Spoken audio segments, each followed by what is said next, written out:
It's time to start the only way we know how, with the warm-up. Brought to you from our friends at Brick & Barrel. With a wonderful family atmosphere, Brick & Barrel has a beautiful beer garden and is just the place to take in a game or celebrate after. Brick & Barrel, 155 Joyner Parkway in Lincoln. The way you warm up is the way you perform. So to be the best, you gotta warm up with the best. So warm up with us as we sit down with a member of the Potters coaching staff to talk all things Potters. It's time to get loose and warm up right here on Stones Radio Networks.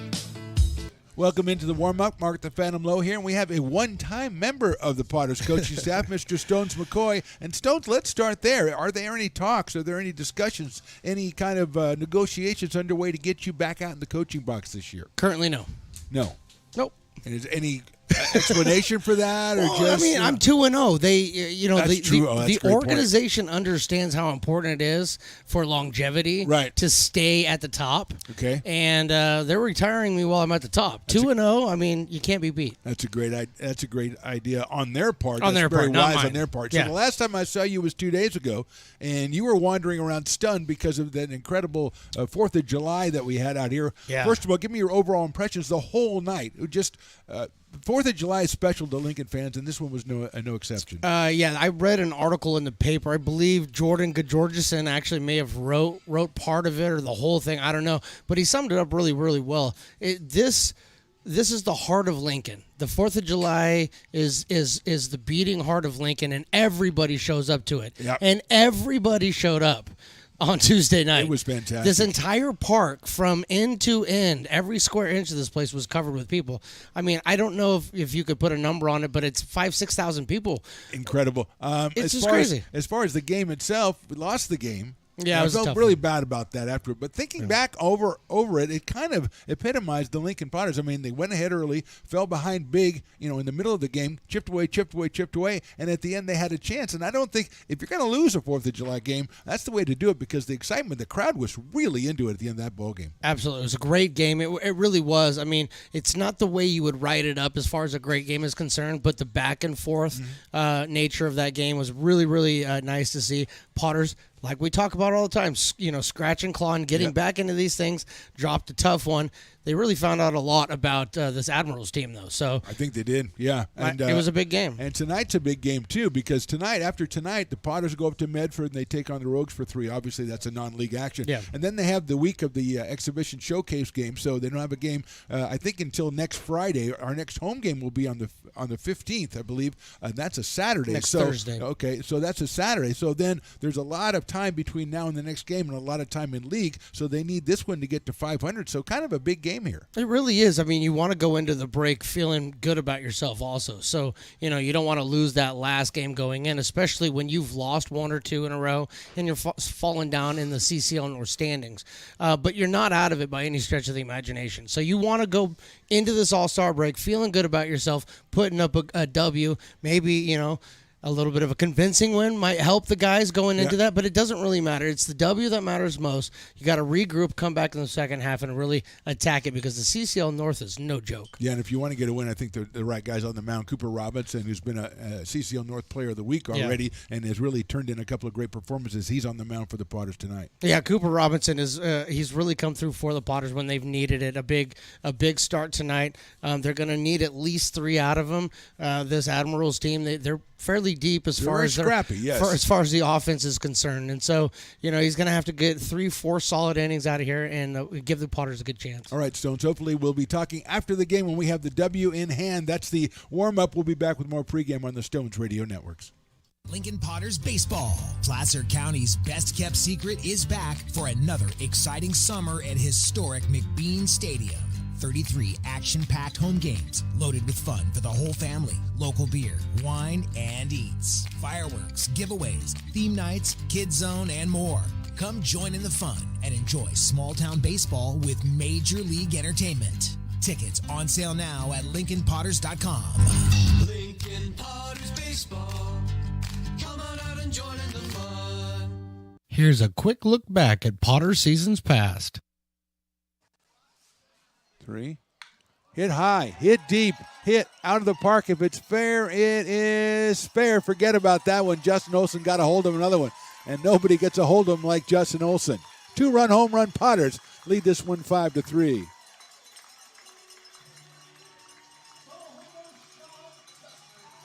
Second home run for Justin Olson. 8 runs batted in now, and no doubt about there was doubt about that one. Would it go foul before it left the Earth's gravity?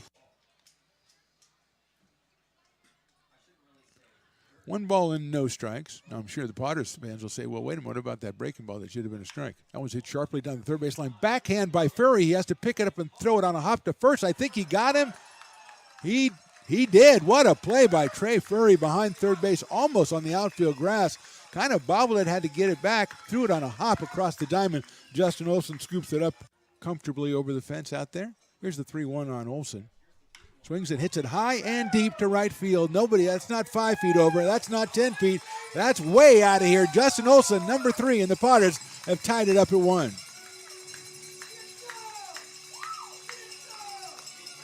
You could kind of feel it coming watching Justin take that first pitch or so, and he really got a hold of that one. 3 home runs now and 9 RBIs, and this game is tied 1-1. And Ryan Sturgeon warming up for the Potters, and there is a shot by Drew Stahl. That is out of here. Drew Stahl with a big shot right over the right field wall. Got out of here in a hurry, but that just put the Potters on top, 9-1.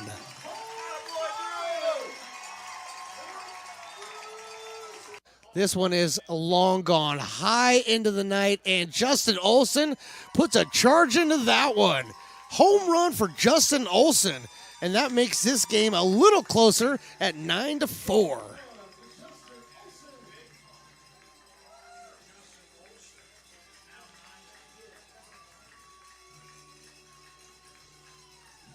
Colorado Springs. Hitting the air to left field. Going over is Bowser. Still going. That ball is out of here. Over the fence in left field. A home run for Chase Stanky.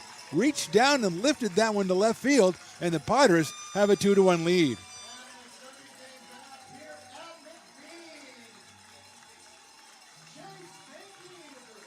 First home run of the summer for Chase. Coming up, Potters Baseball on Stones Radio Networks.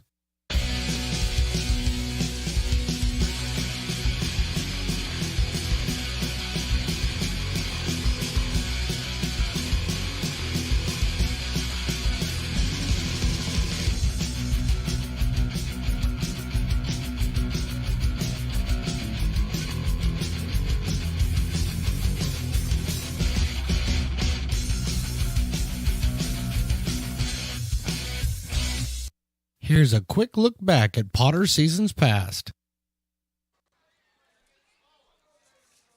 0-1 is a breaking ball hit really well to right field. Cook goes back.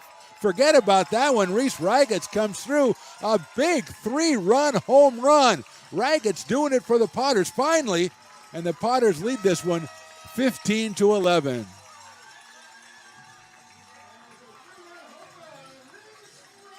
Jumped on the curveball and just rode it. That ball is way out of here. I mean, way out of here. A home run for Trey Furry, number 2. And I think Trey has made a statement, and that statement is, I want to be the post-game guest on the Lincoln Potters broadcast on the Stones Radio Networks. I think I can make that happen. But let's don't jump the gun. As that was... You see every once in a while where the fielders don't move. On that one, the left fielder just turned his back on the left side. Hit high in the air to right field, and it is deep, and it is gone. That is a grand slam home run for Justin Olson. That's what I call payback. You strike me out the first time, I granny on you the second time. Potters lead this one 6-2.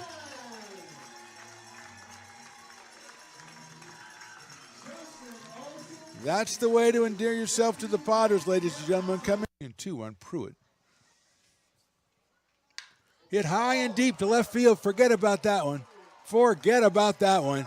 That's Dan Pruitt. That's 24 home runs this season. That's 2 home runs so far in his stint as a Potter. And the Potters lead this one now 9-4. as Pruitt obviously specializing in the no doubt variety. 16-4.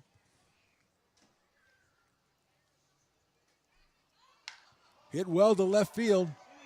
Go back, look up, forget about it. Troy Shields joins the home run parade. A 2-run shot. And that makes it 18-4 in favor of the Potters. And I think that might be the 10th guy in the Potters to hit a home run, or the 10th home run for the Potters. A 2-run shot by Troy Shields gives him 6 runs batted in on the season. 2 home runs, 12 batted in.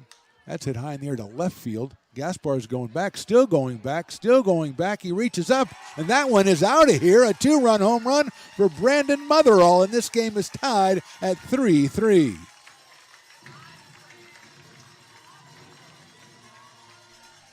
Home run number 3 for Brandon. RBIs 13 and 14. He got it up in the air. It shows how strong he is to the out. Coming up, Potters Baseball on Stones Radio Networks.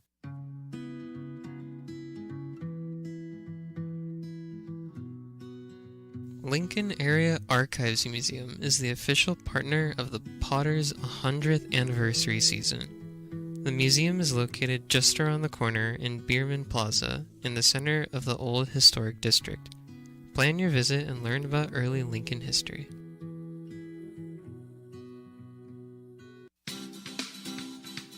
Astro Air Design Incorporated, where you feel the difference. We are a locally owned and operated heating, air conditioning, and custom sheet metal company committed to the highest quality of craftsmanship at a competitive price. Our trained and certified technicians have the knowledge and experience required to install, maintain, or repair your home comfort solutions. Our upfront pricing gives you the peace of mind because you know your price is locked in.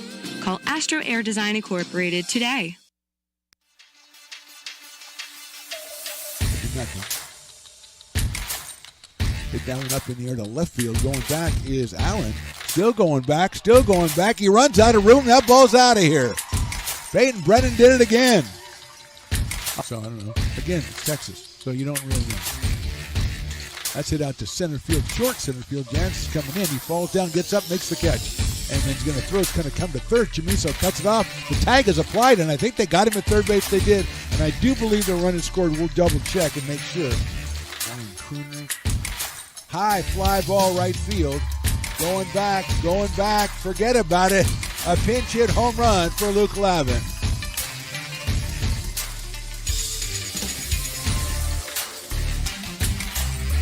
Fourth Potters home run of the game.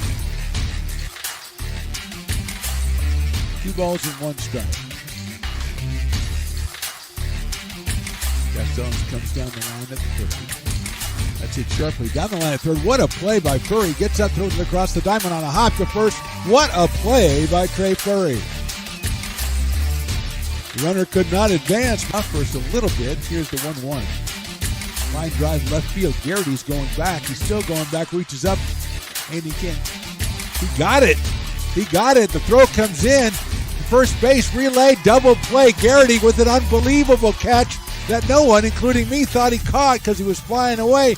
He jumps up, sticks the ball up in the air, gets it into the second baseman, Auden, who throws to first for the double play.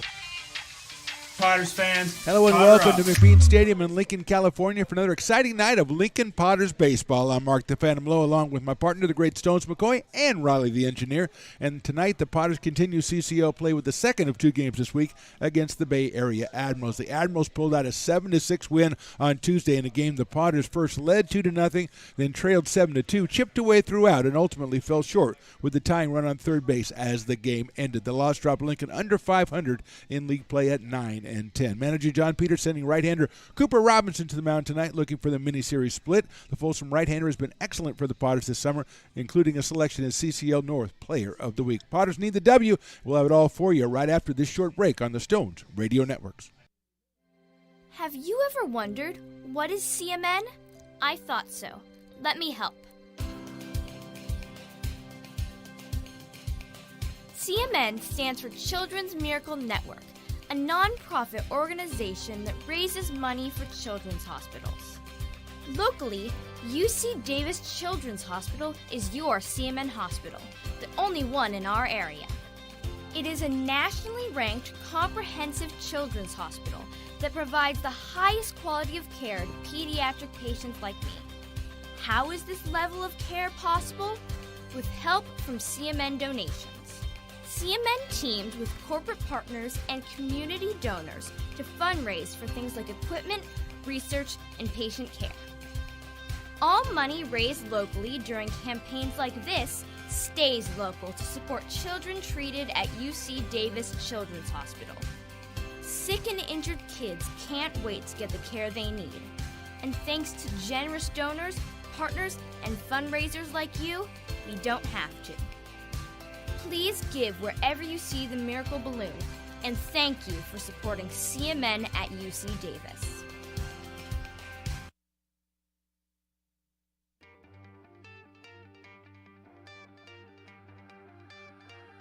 Gooseport Public House. We have sports on 10 big screen TVs, 23 beer taps with classics and crafts, a full bar with creative craft mixed drinks, live music, and most importantly, great fresh food. In downtown Roseville off Vernon Street, only 15 minutes from the ballpark. See ya at Gooseport. It's all you. No, I insist. It's your turn. Nope, I think it's your turn. I appreciate you so much. Thank you so much. Go. I appreciate your appreciation. It fills me. Safe drivers save money with Farmers. Just for driving safely? It's a Farmers policy perk. Get Farmers and you can get a safe driver discount simply for having a clean driving record for 3 years. Come on. After you. After you. Safety first. Get a whole lot of something with Farmers policy perks. We are farmers. Bum, bum, bum. Welcome to McBean Stadium in lovely Lincoln, California for some CCL baseball on a Thursday night between your Lincoln Potters and the visiting Bay Area Admirals. Mark the Phantom Low here with you, along with engineer Riley. And we just saw Potter legend Landon Weiss, or just heard Landon Weiss sing the Star Spangled Banner. Once again, a tremendous job by Mr. Weiss in setting the table here for a game which we talked about with Stones McCoy in the warm-up show right before the game, which is when you do warm-ups. And kind of a must-win for the Potters as they would improve to 10-10 in league play with about 15 games left to go in there. You want to finish in the top 3 of the CCL North. What happens is your number 1 team gets a bye, number 2 and number 3 play off, and the winner of that takes on the number 1 team for the right to go to the CCL State Tournament. And so the Potters obviously want to get in that top 3, which is where they are right now. They have about a game and a half lead on the Sonoma Stompers, but the Potters at 9-10, and they don't have another league game for quite a while as they'll take off to face the Medford Rogues on the road the next 3 days, Friday night, Saturday night, and Sunday afternoon. Then there's some time off as the league goes into their showcase game down south. I believe that's on Tuesday the 12th, and the Potters return to action on Friday the 14th when they'll play the Walnut Creek Crawdads. Actually, Wednesday the 12th. I don't know what day it is. Anyway, they'll play the Walnut Creek Crawdads on Friday, and then we'll host the Crawdads when we're back here on the 15th at McBean Stadium, which is our next home game, which will be a fireworks game. And so the Potters not getting back to action. So it is Wednesday the 12th is when the showcase game is, and then Friday back to action at Walnut Creek, Saturday back home, and then not a home game after that until the next Wednesday. So the Potters dwindling down to the final part of their home season. You want to make arrangements to get out here and check out one of the remaining games. Only 7 home games left after tonight. LincolnPotters.com is where you want to go to get your tickets. We're just about ready to start our game tonight between the Potters and the Admirals. The Admirals won 7-6 on the 4th of July in a game the Potters had the potential tying and winning runs on base when the last out was made. So it'll be Seth Gwynn, Garrett Santos, and Brock Rudy, the first 3 hitters against the Potters. Right-hander Mr. Cooper Robinson out of Folsom, California. Cooper is 1-0 with a 3.37 ERA. His last outing, he went 5 innings, gave up just 2 hits to the Sonoma Stompers in a game the Potters won last Thursday, 11-0. And so here's Gwynn, and we are ready to go, and the first pitch is in there for a call strike at 92. Cooper out of Folsom, as we said, UC Irvine. And it's 0-1 on Seth Gwynn, who's hitting .300 for the summer. Swings and misses. Seth from Los Medanos Community College and out of Concord, California. He was 1 for 4 in the game on Tuesday, 300 on the season. 2 home runs. Here's the pitch. Fastball just misses. Outside corner. Robinson ratchets it up to 94, but he doesn't get the call in the outside corner. 1 ball and 2 strikes on Seth Gwynn. Garrett Santos to follow. Fastball that's outside. Took something off that actually at 88. So it's 2 balls and 2 strikes. Beautiful night for baseball out here. About 90 degrees or so at first pitch. Good crowd out here just getting settled in, which means they're all in line at the Brick and Barrel backyard to get some libation. It is a Thirsty Thursday. That's down low. No, that's in there for a call strike. So it's call strike on Gwynn. He is out. And then let's go ahead and look at the defensive alignment for the Potters. You got Nolan McCarthy out in left, Tyler Garrity in center tonight, and Ben Higdon in right. Patrick Herrera down at third, Brendan Forrester at short, Chase Weisenborn the second baseman, Lincoln's own Zach Chamiso at first, Garrett Forrester behind the plate, Cooper Robinson on the mound, and Peyton Brennan out of Rockland is our DH tonight. And here's Garrett Santos. He was 2 for 5 in the game on Tuesday. Left-handed hitter, swings and misses. Hitting .270 on the season is Garrett Santos.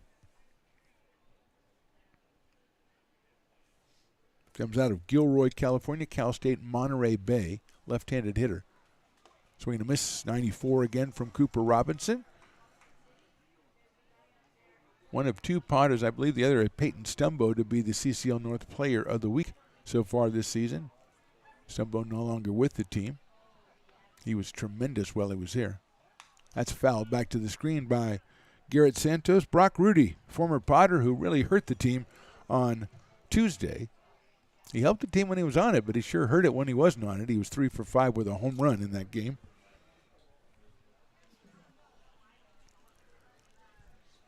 Here's Robinson ready to go. Works from the windup with nobody on base. Fastball just misses outside, and he is nestled right in there at 94 miles an hour for the big right-hander. Cooper is 6'4", 230 pounds. Make that 200. We'll call it 230. 225. We'll split the difference. Breaking ball's chopped out to short. Forrester takes a tough hop, picks it up and guns it across the diamond for the out. Jumped up to Brandon. He stayed with it. So 2 outs here in the first. And Brock Rudy is our hitter. Brock out of Walnut Creek, University of Hawaii. Hitting .368. 3 for 5 with that home run. 3 runs batted in on Tuesday. He said when he was a member of the Potters that he'd want to go somewhere after his school year that was even more exciting than where he went to school. And he went to University of Hawaii, and coming to Lincoln was exactly right. But now that he's gone, Bay Area Admirals is a little different. Fastball outside corner for a strike.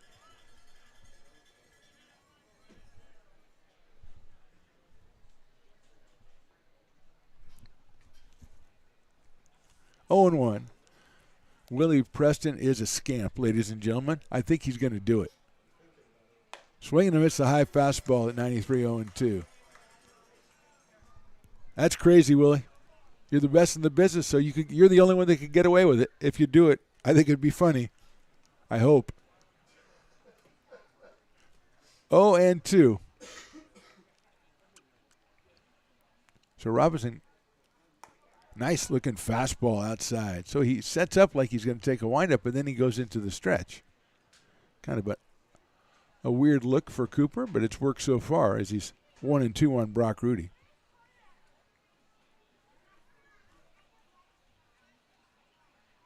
Popped up out of play. Took something off that one. Stays at 1 ball and 2 strikes. Thirsty Thursday, which means it's $3 for a 12-ounce Founders Brewing Company libation. I imagine that's why there's a long line down there at the old Brick and Barrel there, Riley. And no, you cannot go down and get in that line. You have work to do. Fastball's low. Evens the count at 2-2. And you'd be in that line for a while now. You'd miss a half inning at least down there. That's an enthusiastic group. And again, the group in the VIP section, it's packed down there. What a place to watch a ball game. A great crowd out here tonight on a Thursday. Won't see the team again until Saturday. Swing and a miss. He got him on strikes. Good inning for Cooper Robinson, striking out 2 and retiring the Admirals 1-2-3. We go to the bottom of the first. Admirals nothing. Potters coming to bat. Loomis Basin Brewing Company, a proud sponsor of your Lincoln Potters. Visit them at 3277 Swetzer Road in Loomis or call 916-259-2739. Have you ever wondered, what is CMN? I thought so. Let me help. CMN stands for Children's Miracle Network, a non-profit organization that raises money for children's hospitals. Locally, UC Davis Children's Hospital is your CMN hospital, the only one in our area. It is a nationally ranked comprehensive children's hospital that provides the highest quality of care to pediatric patients like me. How is this level of care possible? With help from CMN donations. CMN teamed with corporate partners and community donors to fundraise for things like equipment, research, and patient care. All money raised locally during campaigns like this stays local to support children treated at UC Davis Children's Hospital. Sick and injured kids can't wait to get the care they need. And thanks to generous donors, partners, and fundraisers like you, we don't have to. Please give wherever you see the Miracle Balloon, and thank you for supporting CMN at UC Davis. Lincoln Potters Baseball. Come on out and join in the fun. Left-hander Miguel Ramos out on the mound. He's out of Vacaville, California. He'll be the pitcher for the Bay Area Admirals. He'll face a lineup that starts off with Zach Chamiso, the first baseman, and then Chase Weisenborn, the second baseman. Garrett Forster, the catcher, bats third. Nolan McCarthy in the cleanup spot in left field. Peyton Brennan, the DH, hits fifth. Batting sixth is the right fielder, Ben Higdon. Brandon Forrester, the shortstop. Tyler Garrity, the center fielder. And Patrick Herrera, the third baseman, round out the Potters' 9 as they will face Ramos. He finishes up the warm-up tosses and is ready to go. Chamiso, who had the last out on Tuesday, he was up at first and third and hit the ball hard, hit the ball deep, but he hit it to center field. And it was collected out there by Kenny DeSalle in center field. And Potters fell one run short. Stones McCoy referenced an article by Jordan Georgeson in the Lincoln Messenger about the game, and he pretty much aptly described what had happened. Fastball is in there for a strike at 87. Talked to Zach after the game, and Zach says, I did everything I wanted. He says he hummed his walk-up song as he was walking up to the plate, kind of alleviates the tension, which I thought was pretty cool. Fouls that one off and hit the ball well, just hit it out to the center fielder. And that, as they say, is baseball. 0-2 on Zach, hitting .327. He has a home run. He's driven in 9, and he's played just about everywhere. He's at first base today. Breaking ball swung on and missed, went upstairs to try to get that one, and Ramos has his first strikeout of the game. Here's Chase Weisenborn out of Albuquerque, New Mexico, like Riley's favorite, Walter White. University of New Mexico as well. Chase at .316 on the summer. 5 runs batted in for the second baseman. Played short, played third. He's at second tonight. Fastball misses outside. 1 ball, no strikes on Weisenborn. Garrett Forster back in the lineup behind the plate today. The big right-hander waits on deck. Weisenborn hits it out into short center field. Coming on is Seth Gwynn, and he will make the catch in right center field for the second out. So 2 outs. Garrett Forster coming to the plate, setting up the defensive alignment for the Bay Area Admirals. We talked about Seth Gwynn in center. Adam Enyard is in right, and over in left is Reese Kent. Jack Grant at third. Blake Schaff at short. Garrett Santos at second. Casey Tutorici is at first. Brock Rudy behind the plate. Ramos on the mound for the Admirals. Their DH is Riley Acosta in this one. So 2 outs, and here's Forrester.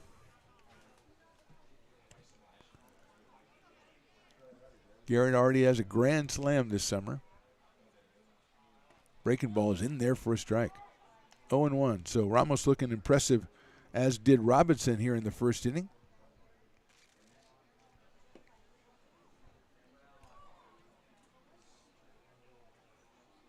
That one sails outside, goes back to the backstop. 1 ball, 1 strike on Garrett Forrester. He's followed by Nolan McCarthy. Garrett, of course, from Fair Oaks, California, and Oregon State University, where he had a tremendous season, hitting over 340 with 10 home runs and 52 runs batted in. Watches that one go outside. 2-1. Brother Brandon, the shortstop for the Potters tonight. He will be hitting number 7 in the lineup. Breaking ball, good-looking pitch by Ramos, and it's in there for a strike. 2-2 on Garrett Forrester.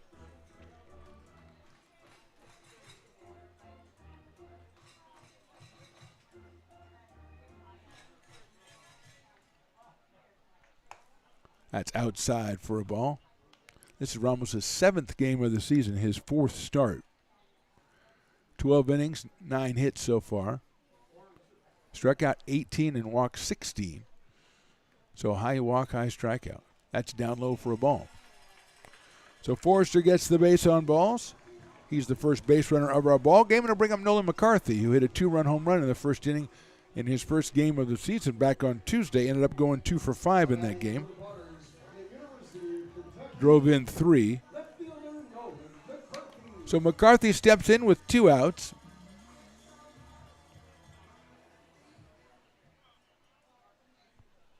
Ramos 0-1 on the year. McCarthy takes it in there for a strike.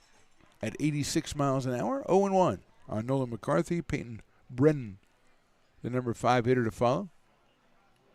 Some activity in the Potters' pen. That is outside, I imagine, for a ball, 1-1.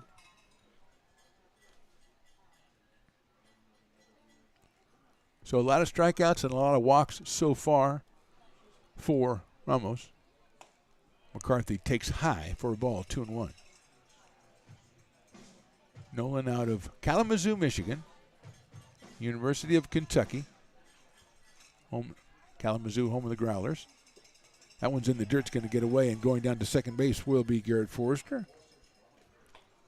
So he is at second base with a 3-ball, 1-strike count now on Nolan McCarthy, who uses his bat to cleverly get the mass for his former teammate. Actually, it wasn't his teammate because Nolan was just got here and Brock had already left and joined the Admirals. Probably heard of each other, though. Same thing. 3-1 now. Ramos comes set. Here's the 3-1. High ball 4. So a couple of outs, now a couple of walks for the Potters here in the first, and Peyton Brennan comes to the plate, the left-hand hitting DH, batting at a .364 clip on the summer. 2 home runs, 7 runs batted in. Looks like it's Grant Kelly that's out throwing for the Potters. Don't know if he's throwing to come in or not. I mean, Cooper Robinson looked tremendous in the first inning, so hopefully he's okay. So here's Peyton Brennan. Line drive right field, that is down for a base hit. Let's see if Forrester can score. He's going to try it. The throw comes in from right field, and it is cut off. And he scores the RBI single for Peyton Brennan. And Forrester scores the first run of the ball game. Stopping at second is Nolan McCarthy. So Brennan comes through with the RBI hit, the first hit of the ball game.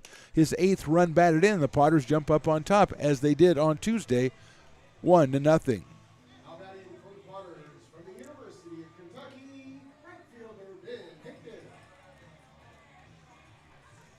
So here's Ben Higdon, entered in right field, fielding that one.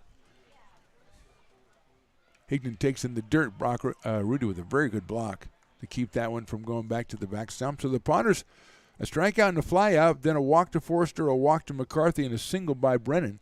And they've struck first here in the first. And here's Higdon. Ben takes inside. It's 2-0. Brandon Forrester to follow in the Potters lineup. Ben takes a fastball right down the middle at 87. So he goes to 2 balls and 1 strike. Potters at 9-10 in league play, 21-13 overall. Higdon fouls that one out of play. 2-2. Trying to get to 500 before the prolonged break, which will be preceded by the 3-game series up in Medford against the Rogues, then the 4 days off for the showcase game. Find out a little later in the week if any Potters are going to that game. Higdon grounds that one foul. I think that's going to be announced on the 9th of July.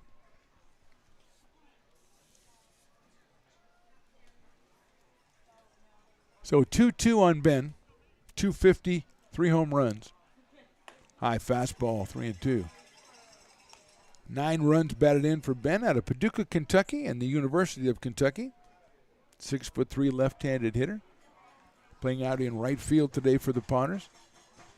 Runners will be going on the 3-2 pitch. That's down in the dirt, ball 4. So Ramos got a couple of outs, then he's got walk 3, giving up the 1 hit.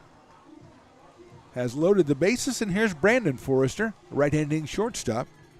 319 on the season for Brandon. He's got 6 runs batted in. He scored 16, stole 10 bases. He is out of Fair Oaks, California. He is out of Oregon State University, and he is stepping into the batter's box right now against Miguel Ramos. Tyler Garrity to follow, hopefully in this inning for Potter fans. From the windup, Sales high and outside, 1-0. So we talked about 16 walks in 12 innings, and now we're going to have a meeting at the mound as the skipper of the Bay Area Admirals is going to come out and check him out. We'll step away for 30 seconds right here in the bottom of the first with the Potters leading 1-0.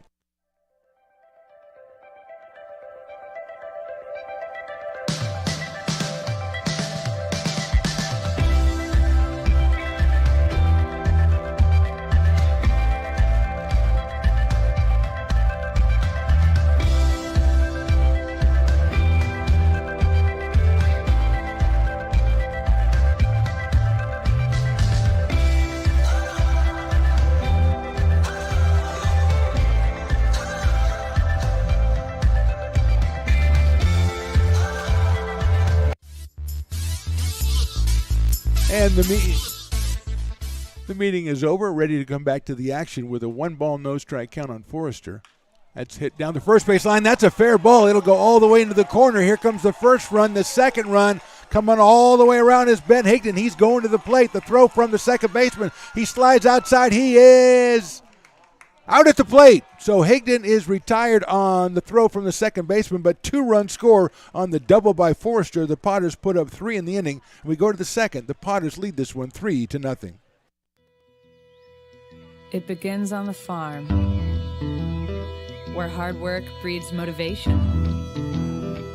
Care is taken under watchful eyes. With new growth comes inspiration, where playtime is mandatory. Welcome to Dueling Dogs Brewing Company. Meet the Stevens, a husband and wife who work hand in hand to craft exclusive small batch beer, mead, and cider. Using locally sourced ingredients to ensure freshness in every glass. Where a community of farmers, local artisans, and amazing food make for a truly inspired atmosphere.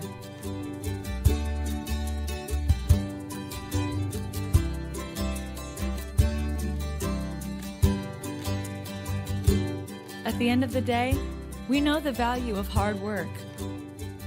The families it unites, it's in the pride we take, the stories we tell,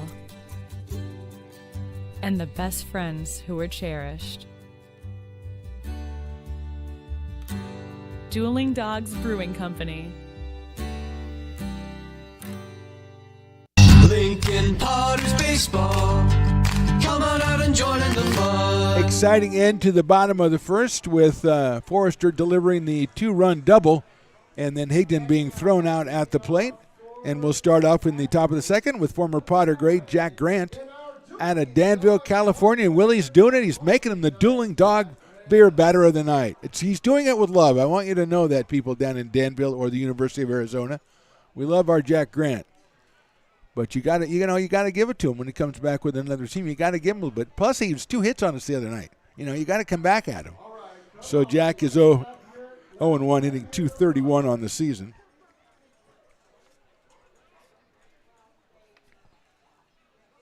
That's outside for a ball. Jack had a double and a single, scored a run in that game. A 7-6 Admirals win on the 4th of July. So he is our Dueling Dogs batter. So if he strikes out, 50% off all Dueling Dogs products at the old Brick and Barrel. Fastball's outside. And already we got $3 Founders Brewing Company. You got $3 off Founders. Okay, that's all you need to know. That's hit slowly down to third base. Herrera is going to get it, go across the diamond and get him at first base. So we got an out, not a strikeout, but we did get an out, and you can still go over and get $3 Founders Brewers. Oh, man, I just got my heart set on that Dueling Dogs, though. Here's Casey Turtorici, the first baseman. Casey out of Brentwood, California, and Ball State University. Had a couple of hits against us on Tuesday, 2 for 5, and drove one in. The left-handed hitter is up here with one out in the second. Cooper Robinson on the mound for the Potters. Check swing, breaking ball, and it's fouled off. I believe it was fouled off. Went the other way, so umpire looks around for the ball. It's already gone, ump. It's already gone.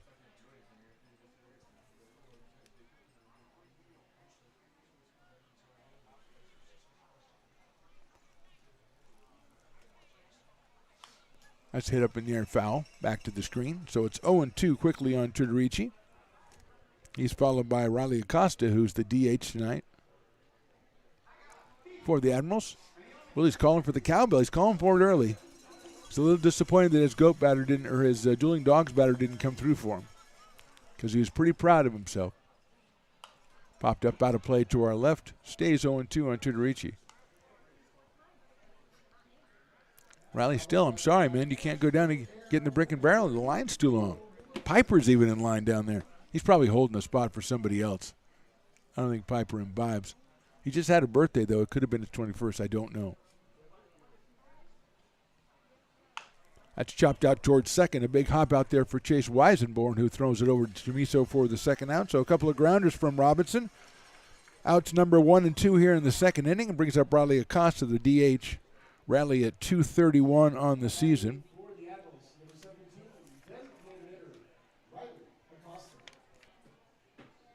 Riley is out of Redondo Beach, California, and UC Davis.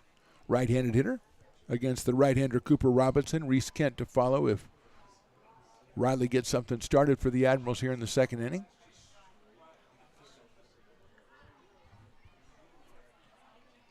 Fastball by Robinson's a little bit high at 92. 1 ball and no strikes. Potter scored 3 in the bottom of the first, aided by a couple of walks, and then a RBI hits by Brennan and Brandon Forrester. That fastball is in there for a strike. 1-1 on Riley Acosta.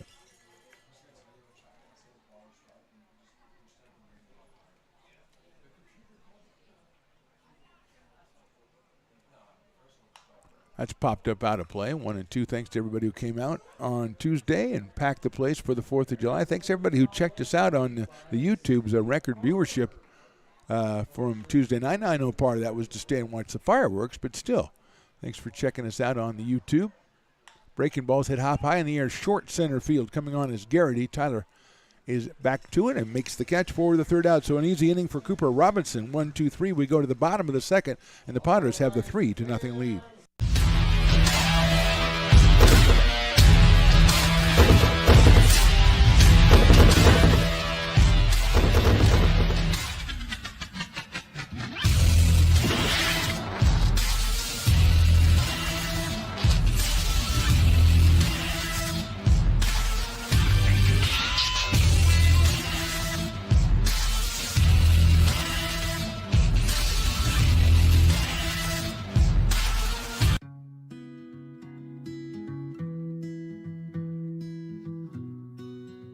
Lincoln Area Archives Museum is the official partner of the Potters' 100th anniversary season. The museum is located just around the corner in Bierman Plaza in the center of the Old Historic District.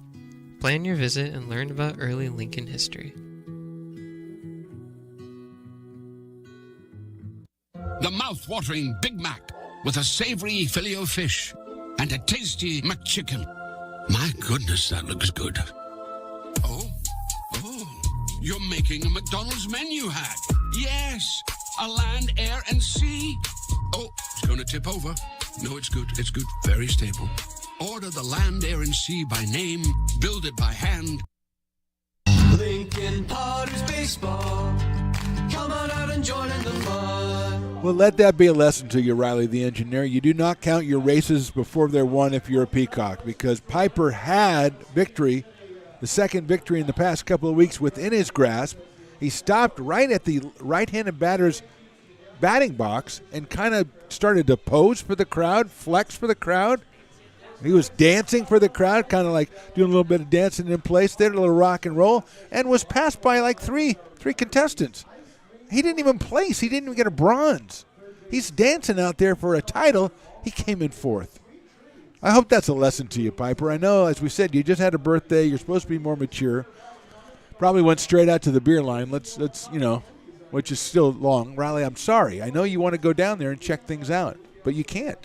You have a job to do, son, and you've got to do it now. Miguel Ramos back out on the mound out of Fairfield, California. He will face Tyler Garrity, Patrick Herrera, and Zach Chamiso in the second inning. Potters, beneficiary of 3 base on balls in the first inning, and then RBI single by Brennan and a RBI double by Brandon Forrester. Almost a 3-run double, but Ben Higdon was thrown out at the plate on a nifty relay from Adam Enyart to Garrett Santos. And then to the catcher, Brock Rudy. So here is Tyler Garrity, 296 on the season for the center fielder out of Seneca, Kansas, and the University of Kansas. Up here against the left-hander Ramos. Fastball is on the corner for a strike at 85 from Miguel.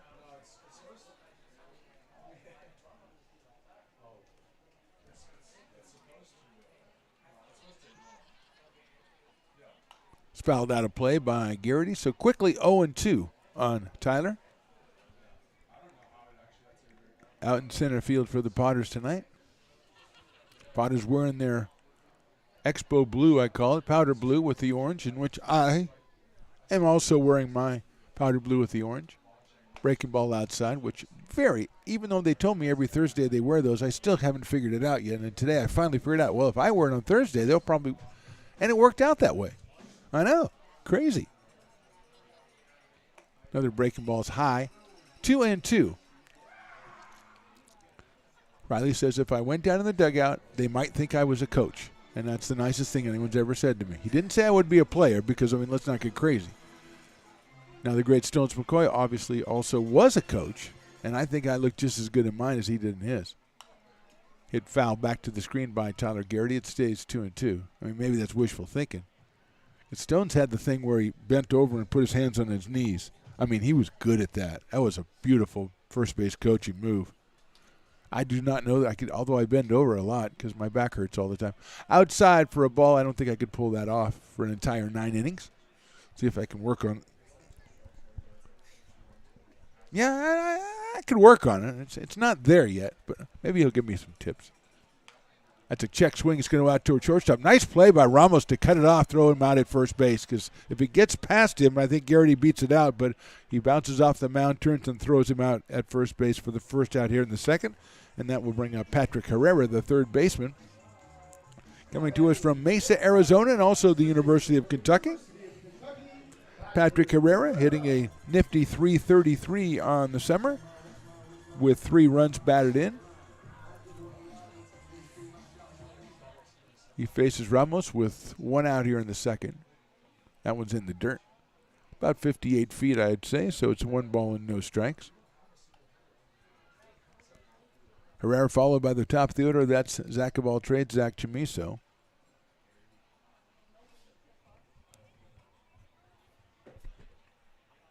Fastball inside. No, just inside. I thought the umpire moved back to throw up the right hand, but did not do so. 86 miles an hour from Miguel Ramos. 2-0. 3-0 as that one is in the dirt. 3 walks in the first inning for Ramos. That has been something, as we mentioned. 18 strikeouts, very impressive over 12 innings, but also 16 base on balls.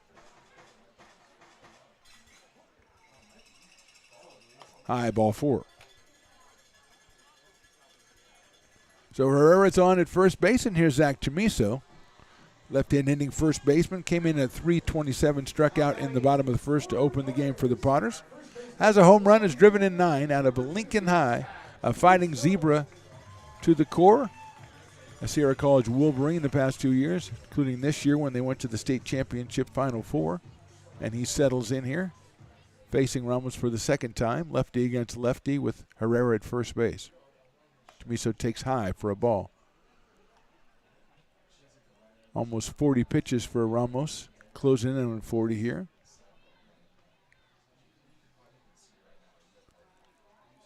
Herrera takes a pretty good lead at first. Here's the pitch. Chamiso takes down low. 2-0. JP coaching at third base. Cesar Tamayo over at first base for the Potters. We've also got Brock Raggets in the dugout doing. He's your pitching coach. Of course, Mike Marjama is your bench coach in there. And that's 3-0. Nice block by Brock Rudy. And Nate Esposito is also in there. He's an assistant. A defensive assistant, I call him. We're going to get Nate up here as soon as we come back from the break and get him up on a pregame show so we can find out what's going on with him. 3-0, that is inside ball 4. So Chamiso's at first, and now at second is Patrick Herrera, and that will bring up Chase Weisenborn, who flied to center field his first time up.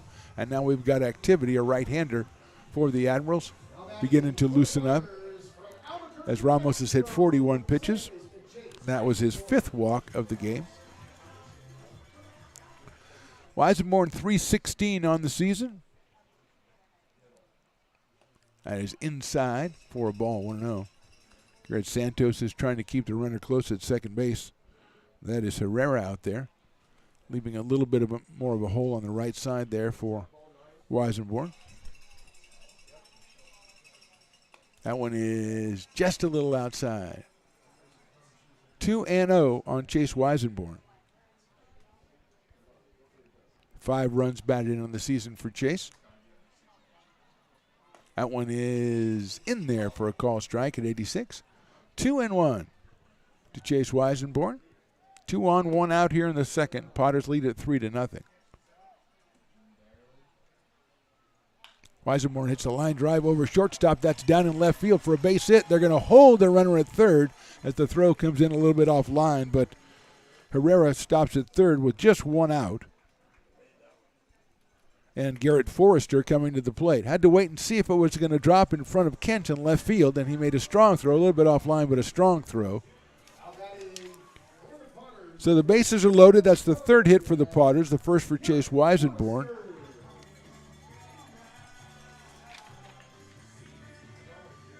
Don Braseco is the right-hander warming up in the pen out of Lodi, California. We got the bases loaded. We have 1 out. And Forrester, who got a base on balls in the first inning and scored on the Peyton Brennan single, is up here. Garrett takes very high for a ball, 1-0.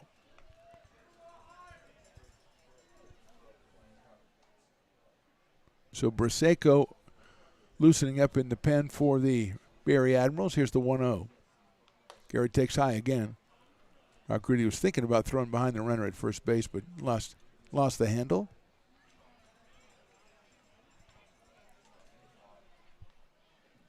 Two balls and no strikes on Garrett, native of Fair Oaks, California. Fastball catches the outside corner at 88, 2-1. That was, Garrett wanted to turn loose on one, and that definitely was not the one. Is it a beautiful pitch right on the outside corner? 2 balls, 1 strike from the windup, Miguel Ramos. In the dirt, 3-1. Nolan McCarthy on deck for the Potters. Trying to put a big number up on the board here, get themselves a much-needed win here tonight. 3-1 on Garrett. Ball 4. Oh, Garrett will get the base on balls. He'll get the RBI as Herrera will score. Going to third, Chamiso. At second now, Weisenborn, and here's McCarthy. And let's see if that's it. Here we're going to have a meeting at the mound again. I think that might be it for Ramos. We'll step away. We're in the bottom of the second inning. Potters with the 4-0 lead.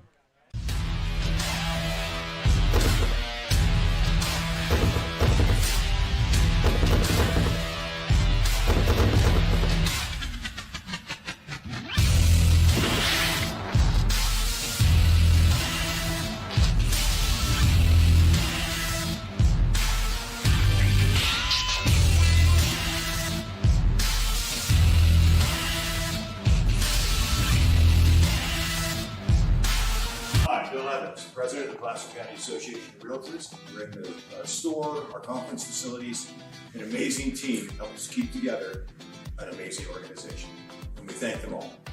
This organization can't do what it does and can't run the way it runs without the help of so many members volunteering their time. The success of the Placer County Association of Realtors is largely dependent on our active volunteer members to help our organization and industry. The work of our committees greatly impacts our ability to champion efforts across the board and giving back to the Placer County community wherever we can. Like all service organizations, I wanted to serve. And getting involved with the affiliate committee was the perfect way to do that. I love being able to serve my community with my business friends and other leaders and give back to those who are in need. The thing I love about the PCAR committees is they all work toward the same goal of bringing the community together to support those in need in our surrounding area. I instantly came to the meeting and had a wonderful time, felt like I was a part of something bigger, and it was just the start of my leadership journey.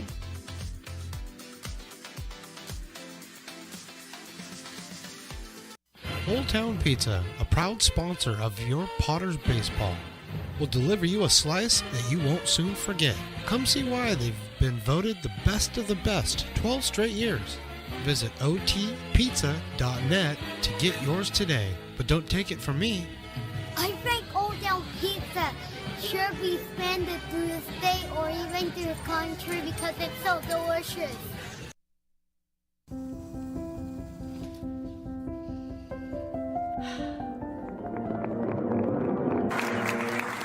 Welcome back, Olympia's 5th grade orchestra. Perhaps there's no place like your home because you made it so at RC Willey.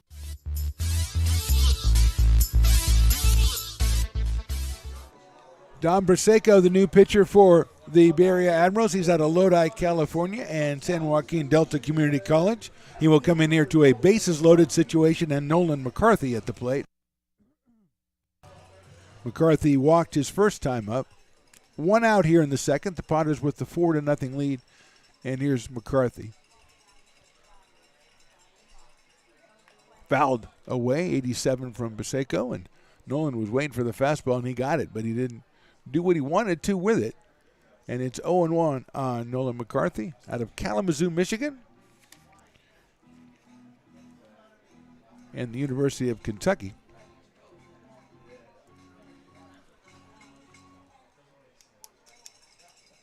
0-1 pitch coming up. Outside, off-speed pitch, scooped up by Rudy. 1 ball and 1 strike. There's the great Ray Garcia walking in front of our cameras, the unofficial mayor of Lincoln. Succeeded me in that unofficial position, so it was an unofficial succession, but everybody kind of knows it. His son Eli, the new head baseball coach at Roseville High School. 1-1 coming up from Braseco. Outside all the way to the backstop, but Chamiso, who has played here many, many times, knows that when it goes to the backstop, it usually comes right back, and so he just waited for it to play itself out. And it is 2 balls and 1 strike on Nolan McCarthy. Potters with 3 hits. They've been the beneficiary of 6 base on balls so far in this one.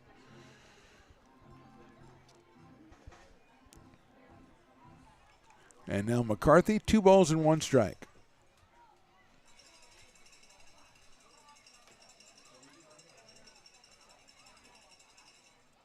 Outside, ball 3. Peyton Brennan, who had the RBI single his last time up, he is on deck for the Potters. Looking to avenge the loss on Tuesday, 7-6 at the hands of these Admirals. Chamiso coming down the line from third, 3-1 coming up. That's outside, ball 4. So base on balls, the score is Zach Chamiso. Everybody else will move up. McCarthy will get the RBI, his 4th of the season. It's a 5-0 game, and now here's Peyton Brennan. Peyton, the RBI single in the first, later scored, so came in with an average of .364, picked up his 8th run batted in the first inning.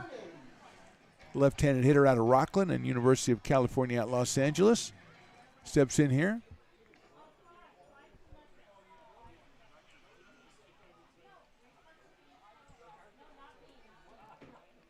Inside for a ball, 1-0.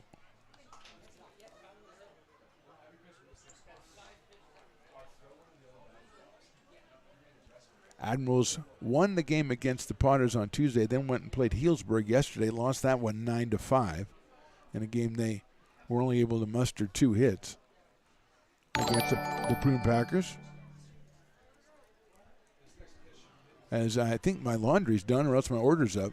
So maybe that's the Brick and Barrel I put in for the pager down there and tell me when the line was getting a little bit down. And actually it's not, so I can't do that. 1 ball, no strikes on Brennan. Higdon to follow. Inside for a ball. 2-0.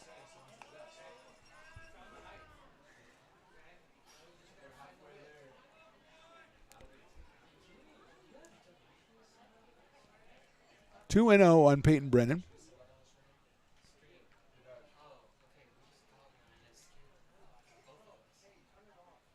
Inside again, 3-0. Last home game for the Potters until the 15th of July. That'll be a Saturday night, and that will be a fireworks night. So it'll start at 6:05.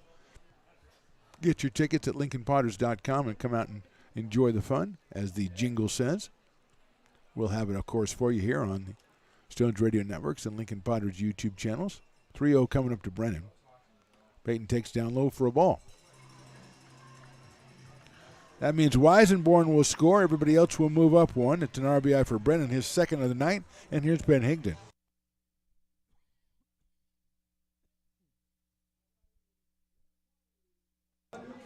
Ben got to walk his first time. 3 runs in for the Potters. They lead at 6-0, and here's Higdon. Baseco, the second pitcher. Miguel Ramos started with an inning and a third for the Admirals. Higdon takes inside again, very consistently that low and inside to the left-handed hitters. 1 ball and no strikes. So Forrester, McCarthy, and Brennan with the back-to-back-to-back RBI walks. Looks like Nate Meredith is now loosening up for the Admirals. 1-0 pitch coming up to Ben.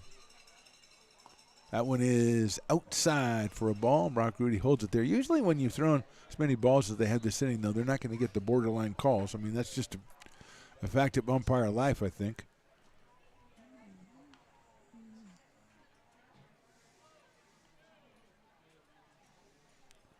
Two-0 pitch. Inside, ball 3. This is Braseco's 7th appearance, 9 2/3 innings. 11 strikeouts, just 4 walks coming in. 0-1 on the season. 3-0 now on Ben Higdon.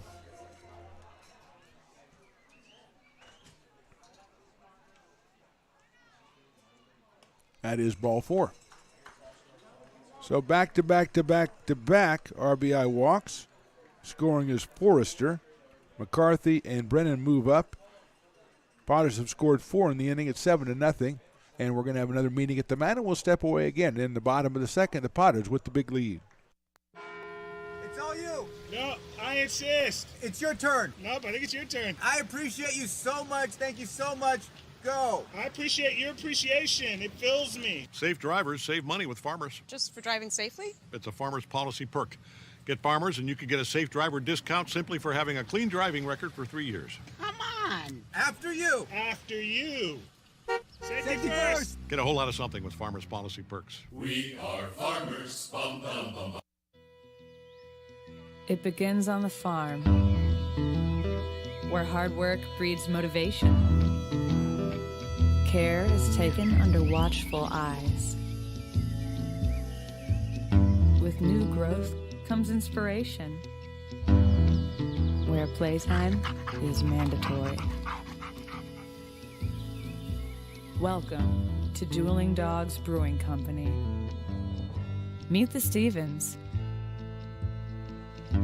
a husband and wife who work hand in hand to craft exclusive small batch beer, mead, and cider.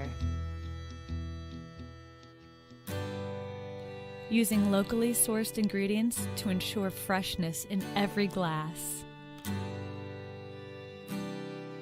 Where a community of farmers, local artisans, and amazing food make for a truly inspired atmosphere.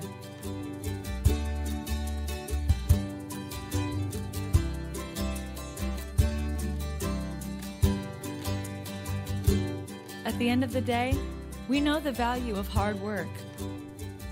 The families it unites, it's in the pride we take, the stories we tell, and the best friends who are cherished.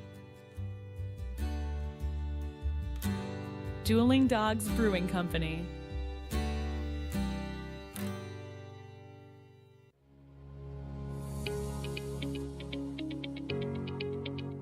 Placer Valley Tourism.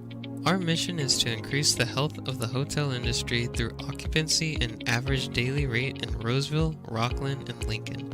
Proud partner of the Potters in the 2023 West Coast World Series Tournament from August 8th to 11th.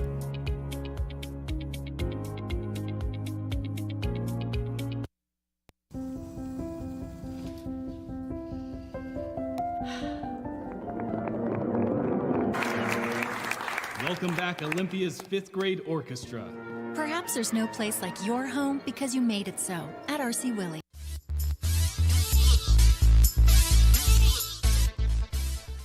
Nate Meredith is a new pitcher for the Bay Area Admirals out of Atascadero, California, and Chico State University. He has had 14 2/3 innings, 4.30 ERA, 14 strikeouts, and 5 walks for Nathan. He will come on with 1 out here as Garrity grounded out to open the inning.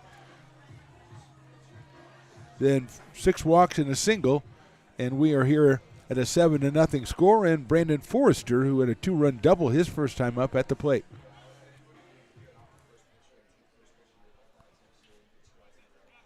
So Meredith, the right-hander, throws it high over the head of Brandon Forrester. 1 ball and no strikes.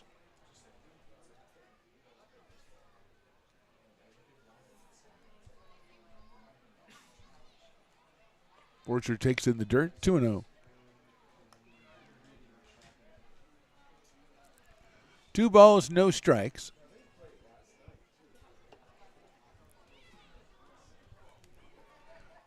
Forrester swings and misses at a ball. It's a little bit outside, but he was taking a cut, looking for a fastball on a 2-0 count, and he got it.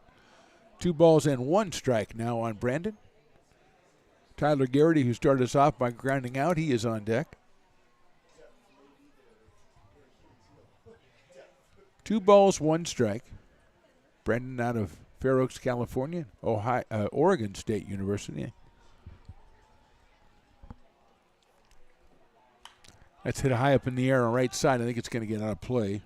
Todorici chases it over there behind the dugout, where the parking lot Potters usually are. I don't see our parking lot Potters today. Probably home relaxing. Checking this one out on the YouTube. 2-2 now on Brandon Forrester.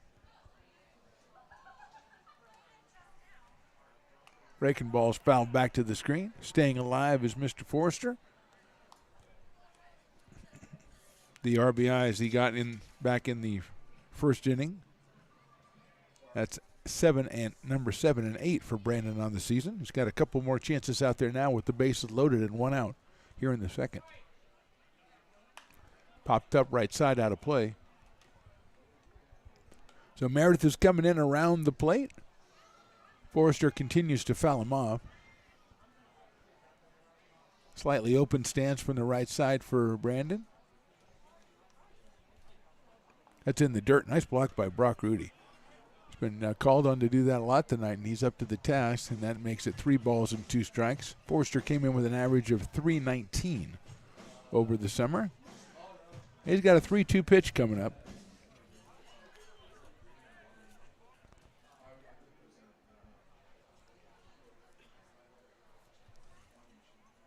That's lined into center field. It is going to stay up. It's going to tag, and the runner at third will not go. It was a nice throw by Seth Gwynn into home. He got it in there quickly, a little bit offline, but got it in there quickly enough that JP held the runner at third. So Forrester hit it hard, but right at Gwynn. And that will bring up Tyler Garrity. Thought that was going to drop in for just a second, but it was hit too hard, and it stayed up. Garrity grounded out his first time up today, so he is 0 for 1. He settles in against Nate Meredith.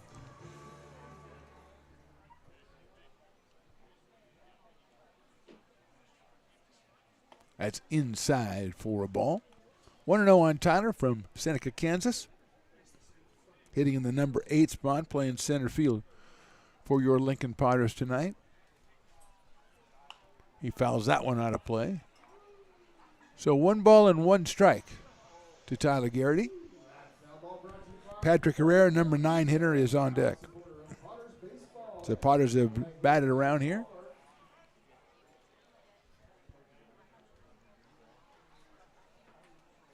Fastball is in there for a strike at 87. 1 ball and 2 strikes on Tyler Garrity.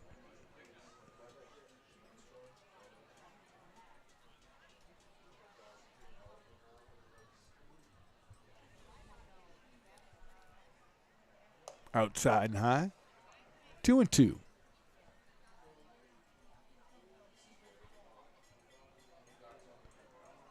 Pitching mound is in shadows, basically the only part of the field that is. Makes it a little weird to pick the ball up. That's chopped in front of the plate. Rudy has, it's going to be, I think, a foul ball. I think it was a foul ball called by the home plate umpire. So Garrity will come back and we'll do it again. 2-2 on Tyler. Potters have 4 runs across here in the second inning, and now the manager from the Admirals is going to come in and question the umpire, which is, his prerogative, I'm sure, but that really seems to work out. Now he did get him to ask the first base umpire if he can make a call. Maybe he saw something. The home plate umpire was blocked out by the catcher. Rudy bounced out and threw down to first base and got Garrity, but the home plate umpire called foul right in the beginning of the play. So if he calls the play foul, then it's a dead ball. So we'll see. And it doesn't look like he's going to say, go ahead and do it again, is what I took that to mean, is the point. I took that point to mean, go ahead and do it again. So here's Garrity. 2 balls, 2 strikes, 2 outs, 4 in for the Potters here in the second. Nate Meredith, the third pitcher for the Bay Area Admirals in this one. Garrity takes a fastball high and outside. 3 balls and 2 strikes on Tyler. Bases are loaded here for the Potters.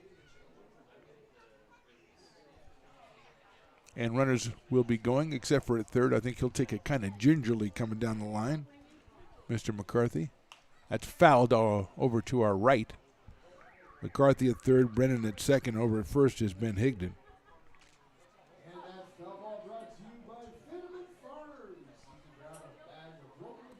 So we'll do it again, 3 balls and 2 strikes.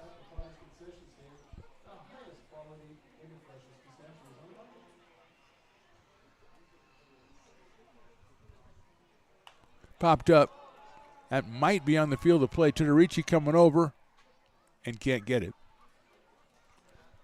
Going over to the Potters dugout is a dangerous thing to do because there's, as we always say, dozens of people in front of the dugout, but they scattered. I'm going to say the line's down a little bit for you, Riley, but I still don't think you can make it in time and get back. Brick and Barrel Backyard. Remember, it's $3 Founders today, so you're going to have a good line all night long. As a couple of happy customers coming out of Fat Cat with a couple of dogs. 3-2 coming up to Tyler Garrity once again. That one's popped up. That's in play. The first baseman goes back. So does Santos at second. He surrounds it and makes the catch for the out. Potters score 4. We go to the third. Potters lead 7-0. Astro Air Design Incorporated, where you feel the difference. We are a locally owned and operated heating, air conditioning, and custom sheet metal company committed to the highest quality of craftsmanship at a competitive price. Our trained and certified technicians have the knowledge and experience required to install, maintain, or repair your home comfort solutions. Our upfront pricing gives you the peace of mind because you know your price is locked in. Call Astro Air Design Incorporated today.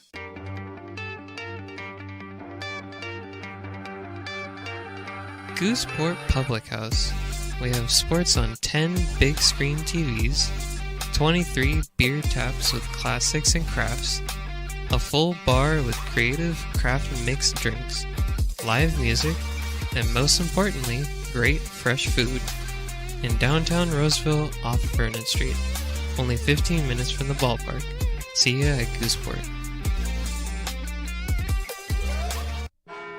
It's all you. No, I insist. It's your turn. Nope, I think it's your turn. I appreciate you so much. Thank you so much. Go. I appreciate your appreciation. It fills me. Safe drivers save money with Farmers. Just for driving safely? It's a Farmers policy perk.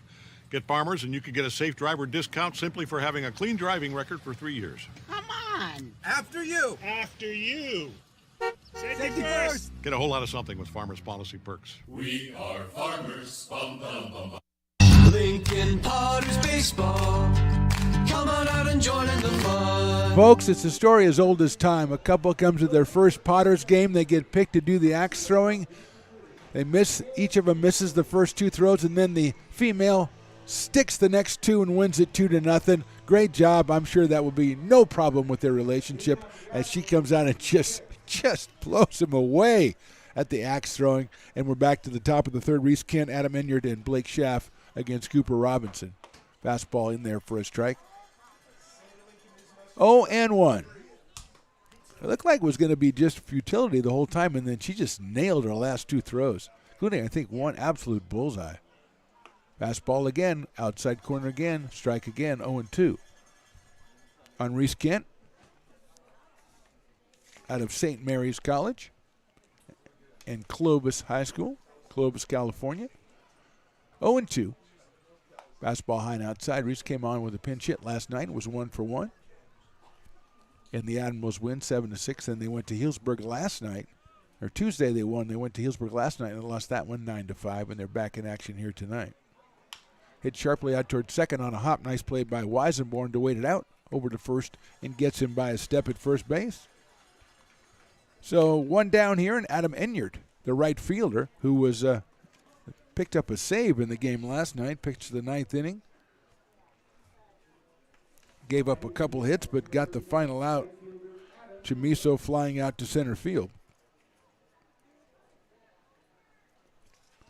So here's Enyard out of Bakersfield, California, and St. Mary's College. Fastball is in there for a strike, as Robinson has found that spot much to his liking so far today. 0-1 on Adam Enyard. Right-handed hitter against a right-handed pitcher in Cooper Robinson. Same spot, same result. 0-2. Adam's like, he's throwing it pretty hard there, ump. I can't really reach that. That is not exactly the actual dialogue. Check swing, did he go? I think he did. Yes, he did. They look at first base, and he rings him up. So 2 outs here in the inning. The third strikeout for Cooper Robinson. Number 9 hitter is Blake Schaff, the shortstop. Blake hitting .255, was 1 for 4 last night. Out of Oakland, California, high school graduate, committed to Georgetown University, according to my sources. Pretty impressive right there. Hitting from the left side.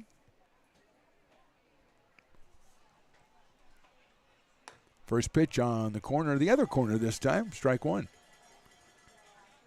Cooper Robinson coming off that outing last Thursday when he went 5 innings, gave up 2 hits against the Sonoma Stompers in a game the Potters won 11-0. That's down low for a ball. That was stopping a 2-game skid for the Potters as the Stompers had won 2 straight in that series. 1-1 on Schaff. Top of the order, Seth Gwynn on deck. Shows bunt, pulls it back. It's outside. 2-1. Got away from Garrett Forster. Picked up by the Potters, and we go to 2 balls and 1 strike on Schaff. Grayish uniforms for the Admirals, red sleeves, red socks. And a very, I call it Admiral Gray. I like it. Fastball in there for a strike. 2-2.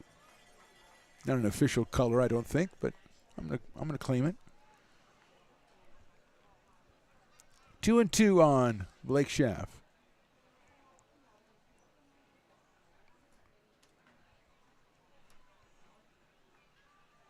That sails high and outside, so it goes to 3-2 on Schaff. 2 outs here in the top of the 3rd inning. Schaff, we said 255 on the season. Fastball's hit down the third base line, but foul. Just misses the base coach down there, misses everybody in the bullpen, and so Nolan McCarthy's going to go pick it up and fling it back into the bullpen and get back to his spot. We'll go again at 3-2 as the cowbells ring out here at McBean Stadium on a tremendous Thursday night crowd. The last time the Potters will be at home until July the 15th, a fireworks Saturday, a 6:05 start against the Walnut Creek Crawdads. Line drive into right field. That is down for a base hit for Blake Schaff, right in front of Ben Higdon. So Schaff crawls out of the 2-strike hole and lines a solid single to right field. First hit of the game for the Admirals, and it'll bring up Seth Gwynn, who struck out looking back in the 1st inning. Seth was 1 for 4 last night. He comes to us out of Concord, California, at Los Medanos Community College. 300 coming into this game for the summer. He's got Schaff over at first base and 2 outs. Fastball in there for a strike, 0-1.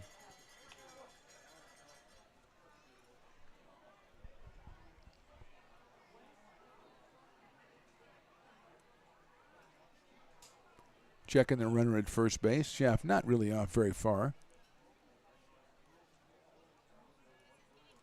They're going to throw over there anyway. Ball is down low, trapped by Zach of All Trades Chamiso, playing at first base. We think that catcher's the only thing, because he's pitched in inning 2. I think Zach's played everything else. Here's Robinson's pitch, right down the middle for a strike.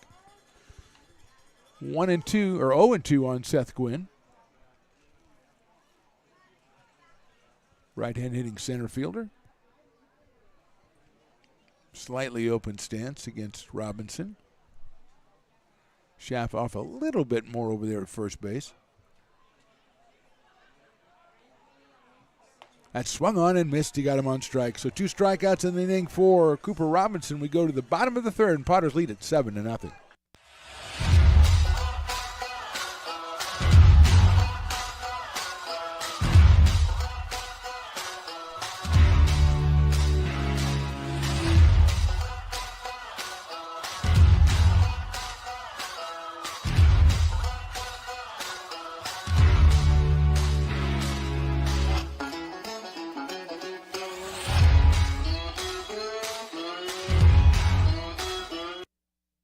Being in the market for a new home comes with more than just buying a property. It is finding the right house in the right neighborhood in the right community. Since 2005, Lori, with Frey & Associates Real Estate, has lived and worked as a real estate broker in Lincoln. She is passionate about local organizations and volunteers with them as well. She's knowledgeable, she knows, she asks a lot of questions, she gets things done. We still learn a lot from Lori, and she's very helpful, very positive, and has been wonderful, wonderful broker. We at Frey & Associates are your local hometown realtor, and we are here for you.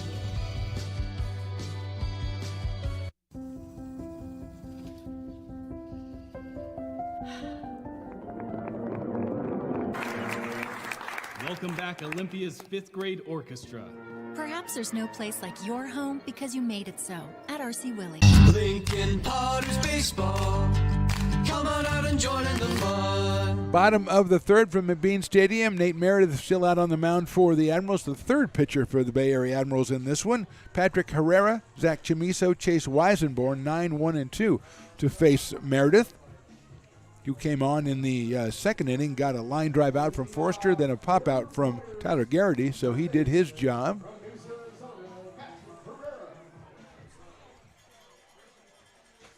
Herrera takes a fastball. It's called strike one, probably because it was. Made it sound like it was just labeled strike one. No, it was a strike. Breaking ball's hit high up in the air to left field. Kent is trying to find it. Now he's going to go back. Still goes back. And that one is out of here. A home run by Patrick Herrera. And the Potters lead it 8-0.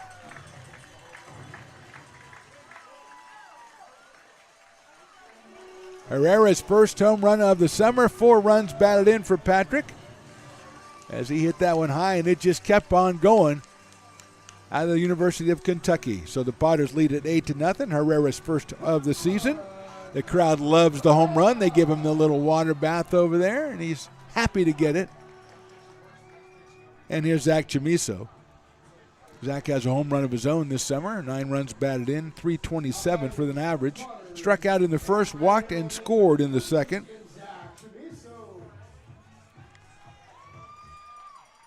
Zach hits that one down the first base line. Foul almost hit Cesar Tamayo, the first base coach, and we cannot have that, Zach. Unless you're trying to take him out so you can coach first as well and get another feather in your cap. A diabolical plan to be sure. Chamiso watches that one go outside. 1-1. Chase Weisenborn to follow for the Potters. They are 21-13 on the season overall and 9-10 in CCL play. Chamiso takes outside for a ball.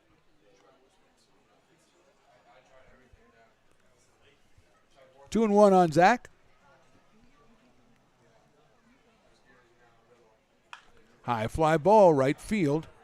Gwynn's going to move over from center. Now the right fielder comes in. That drops in front of the right fielder, Enyard. So he got a bad jump on it. So did I, to be honest. Thought it was out more toward right center, but it was knocked down in front of Enyard in right field, and Chamiso has himself a base hit. Second hit of the inning for the Potters. And that brings up Chase Weisenborn, who has flied to center and singled. So he is 1 for 2 in this one. Chase at .316 on the season. That one was, I thought, hit a little harder than that by Zach. It must have got knocked down by whatever breeze is out there, because Enyard just either couldn't find it or got a late jump. Weisenborn watches an off-speed pitch in there for a strike on one. Chase flied to center in the first, singled and scored in the second. Comes in at .316. Inside for a ball, 1-1 on Chase Weisenborn from Albuquerque, New Mexico. Every time we say that, we have to mention another one of Riley's favorite. Not Walter White this time. We're going to mention Jesse Pinkman. There we go. Swing and a miss. And I will never say Skyler, because I know people don't like Skyler. I don't know why. I watched the show. I didn't think she was so bad, you know. That's just me, though. 1-2 on Chase Weisenborn. Swing and a miss on a fastball. So he is out for the first out of the inning, and here's Garrett Forrester, who's walked twice and scored twice and picked up an RBI on his second walk.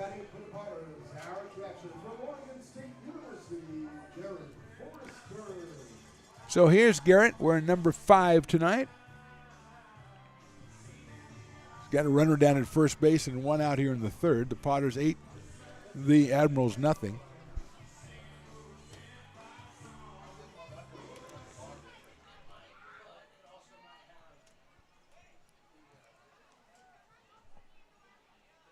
Outside fastball from Meredith. 1-0 on Garrett Forrester. He's followed by Nolan McCarthy in the Potters order today.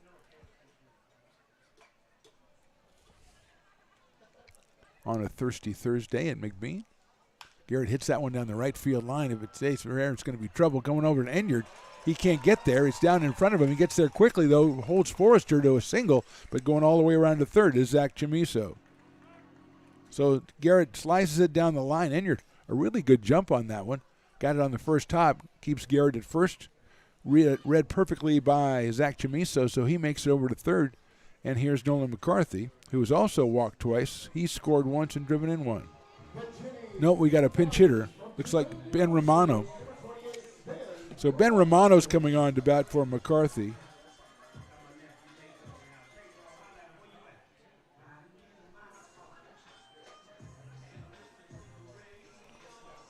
So here's Ben Romano.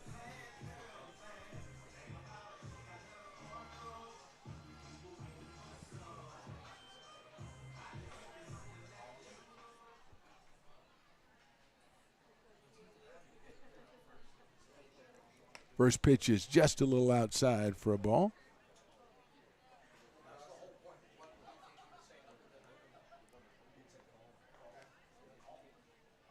Ben at 216 on the season.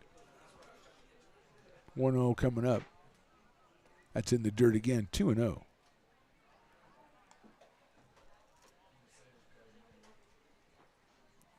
Has a home run, has driven in 14 runs, has Ben Romano. Make that 235 on the season.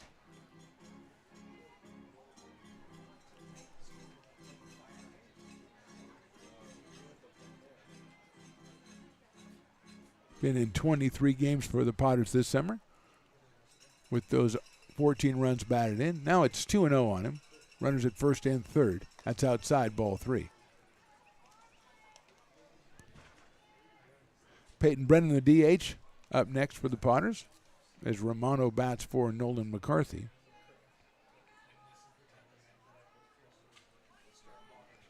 .30 coming up. That is in there for a call strike. 3 balls and 1 strike. Been out of Mendham, New Jersey, Tulane University.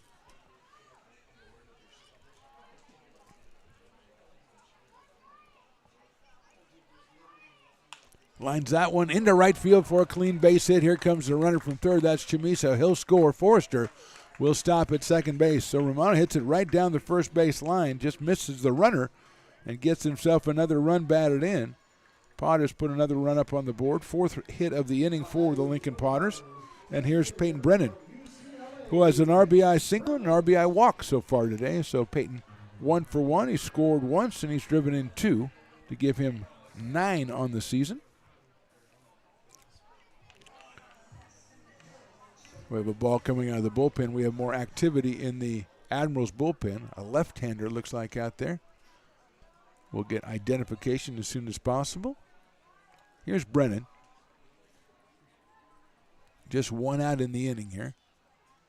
Peyton takes in there for a call strike.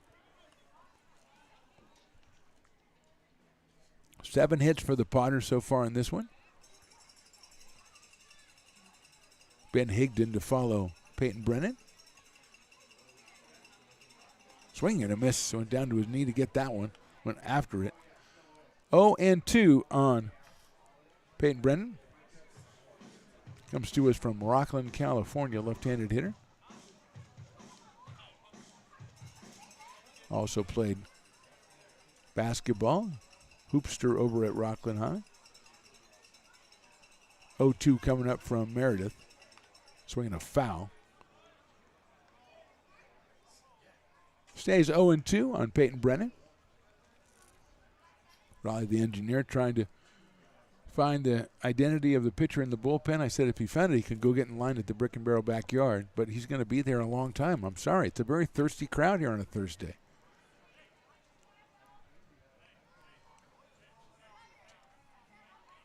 That's hit foul down over the grassy knoll in left field. Out into the park itself. So it's still 0-2 on Peyton Brennan.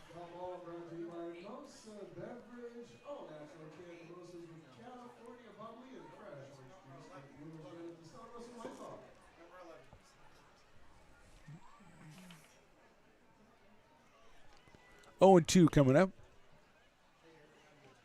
That's a ball inside, 1-2.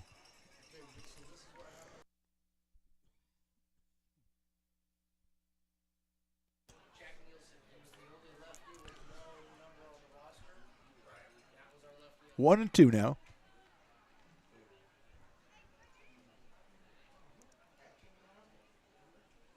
Swing and a miss. Off-speed pitch got him on strikes. So 2 outs here in the third, and that'll bring up Ben Higdon, who was walked twice.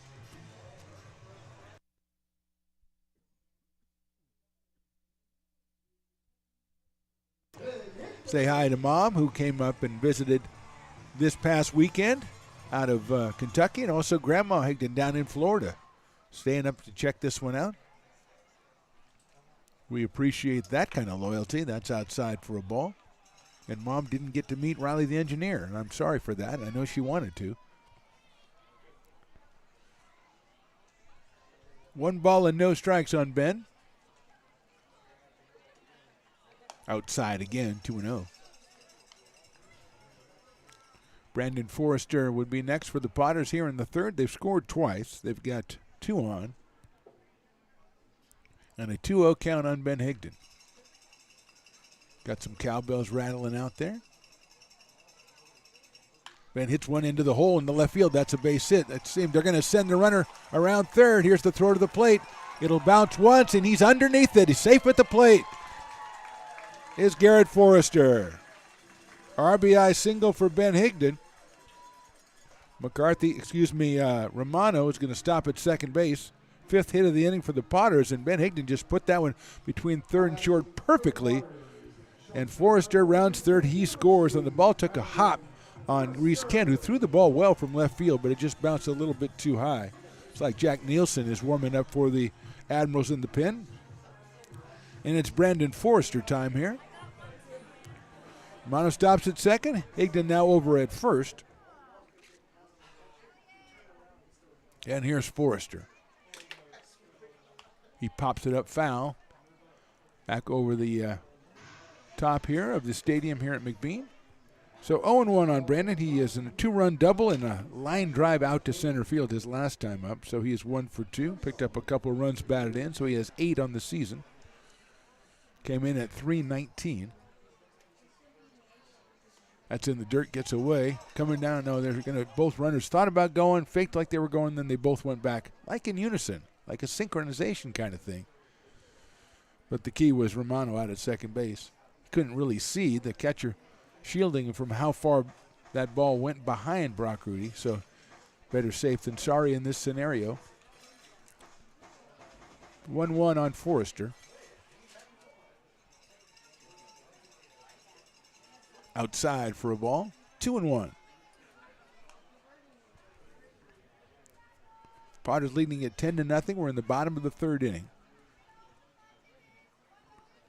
Brandon Forrester, the hitter.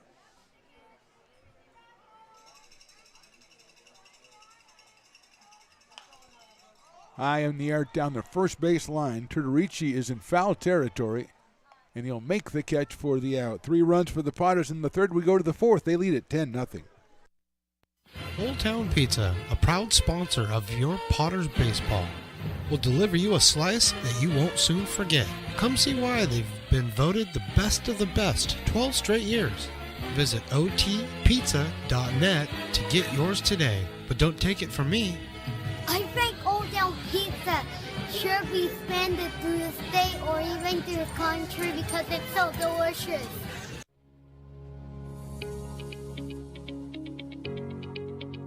Placer Valley Tourism.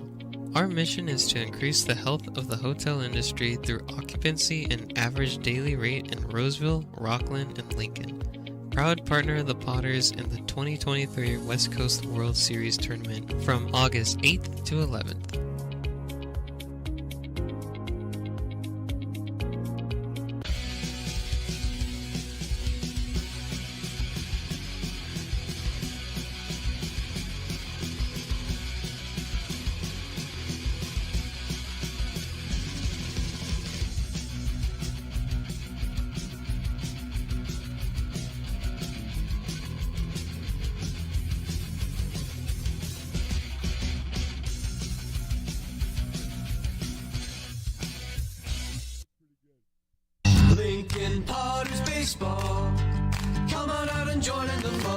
Top of the fourth, Cooper Robinson still out on the mound for the Potters. He has given up 1 hit over the first 3 innings and struck out 4. He'll face Garrett Santos, Brock Rudy, and Jack Grant, 2, 3, and 4 for the Bay Area Admirals.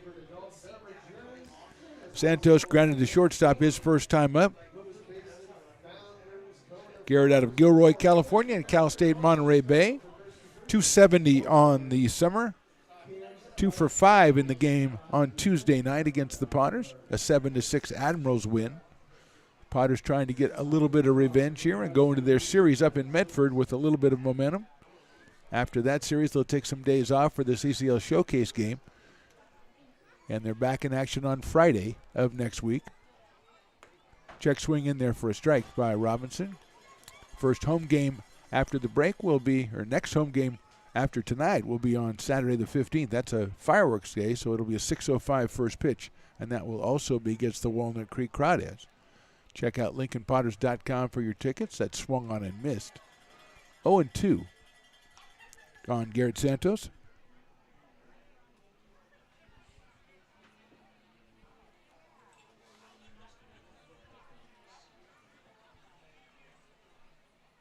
That's hit well into right center field. Garrity's on the move, so is the right fielder Hington, and he's going to be there when it comes down. So Ben gets over there quickly, and Santos flies to right field for the first out. And here's Brock Rudy, who struck out his first time up. The former Potter out of Walnut Creek, California, University of Hawaii, hitting .368 on the summer, including a home run against the Potters on Tuesday, and a couple other hits as well. So Brock wearing his very colorful green helmet again today. You know, you can always tell it's a little yellow on it as well. He's kind of a clashing colors up there, but I guess you're a catcher, you can kind of do that.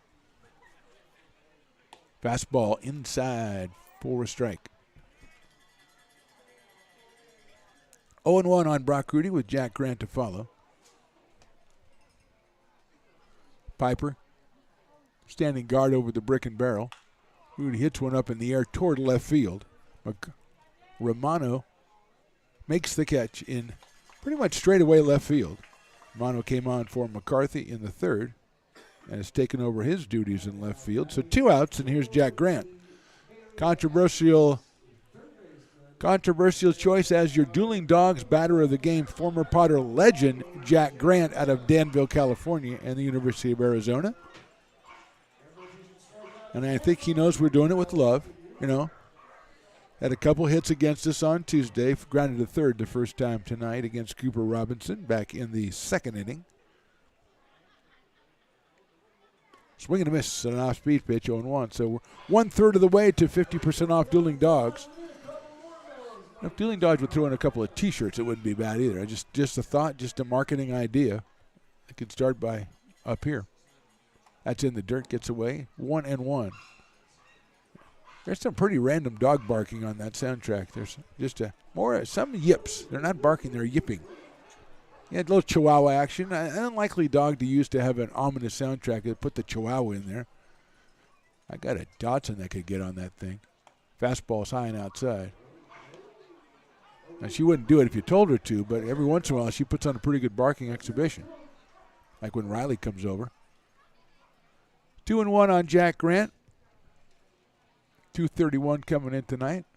It's a line drive into right field. Coming on. Sliding catch right field. That's Ben Higdon, and he makes the play to rob Jack Grant. 1-2-3 for the Admirals here in the fourth. We go to the bottom of the fourth. Potters up big.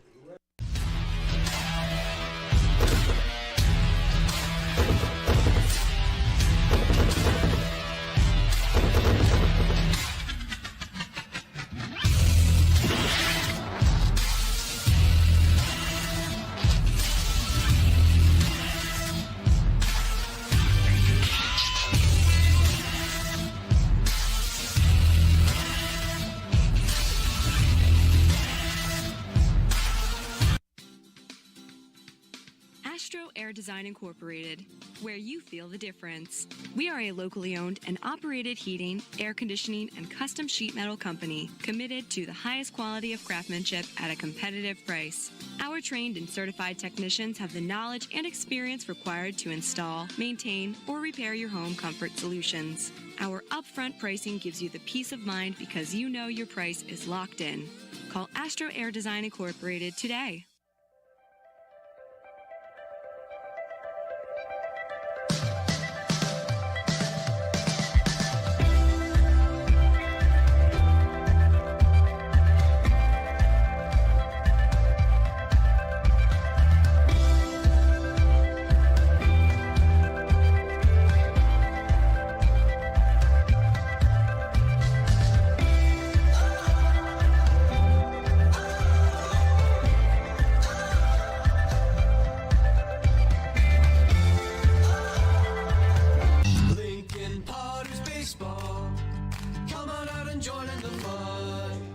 Bottom of the fourth, Jack Nielsen, the new pitcher for the Bay Area Admirals, the left-hander, making his second appearance of the 2 games out of Vacaville, California, according to my roster, and he will face Tyler Garrity, Patrick Herrera, and Zach Chamiso. Air guitar contest, and I think we've got a clear winner out there. Rockstar Music Academy sponsors the air guitar contest, and we have a worthy winner out there. A little bit of Layla, Derek and the Dominoes, and here is Tyler Garrity, who's grounded out and popped out, so he is 0 for 2 in this one.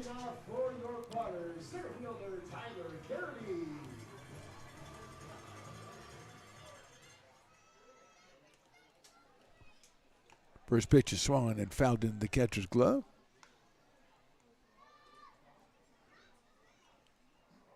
Second appearance for Jack Nielsen, just the inning pitched with 1 strikeout in his previous appearance.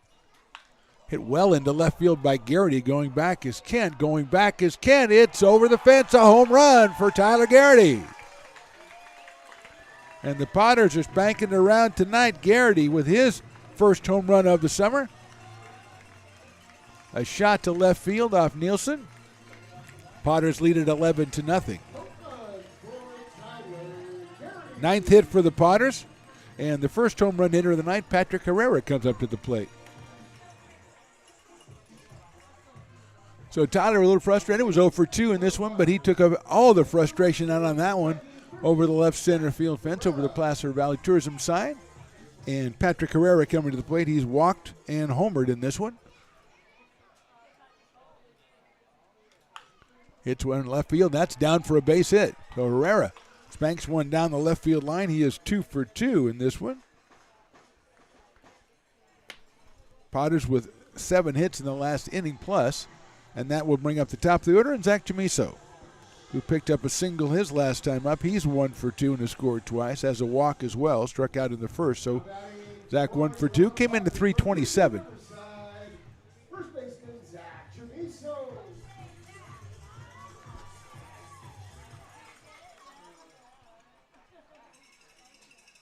Fastball is in there for a strike from Nielsen.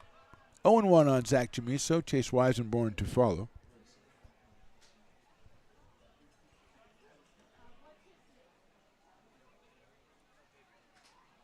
Breaking ball outside.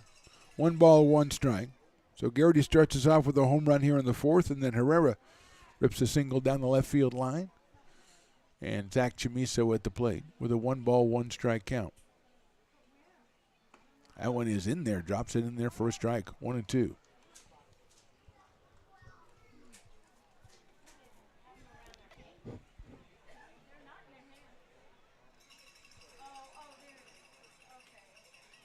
Swing and a miss. Waved at that one, another off-speed pitch from Nielsen. So Chamiso's out on strikes. 1 out here in the 4th, and Chase Weisenborn, who struck out, flied to center and singled. Comes to the plate with Herrera down at first base.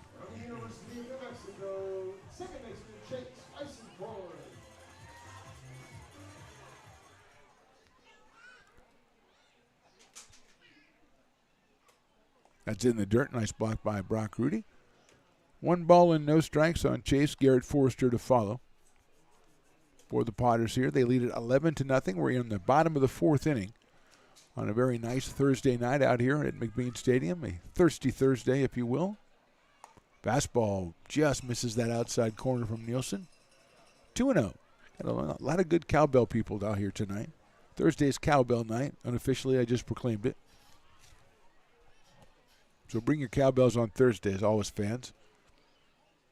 That one is in there for a call strike, although I don't think we have any more Thursday games, so that's going to hurt it. I might have to change it to Wednesday because I think we have a couple of Wednesday games coming down the stretch of July, so we'll make it a Cowbell Wednesday, sponsored by me. 2-1. That's outside and low. 3-1 on Chase Weisenborn out of Albuquerque, New Mexico, home of I don't know. Mike what is that his name? I think that's his name. I like that guy. Inside. I'd hit him on the foot, I believe, so Weisenborn will go down to first base. Moving to second is Patrick Herrera. You know who I mean by Mike, though. You know what Mike is, right? Kind of the enforcer guy. So here's Garrett Forrester. First and second, one out. He's walked, then singled. Scored 3 times in this game as Garrett. He's driven a run in. He's got Patrick Herrera at second. He's got Chase Weisenborn at first.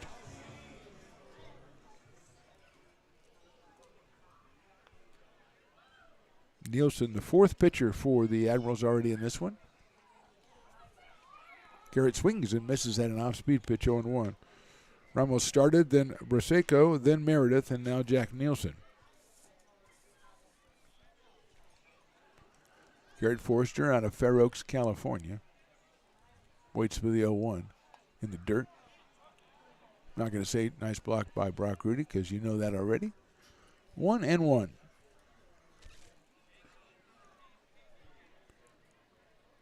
Ben Romano, who came on for Nolan McCarthy, on deck for the Potters.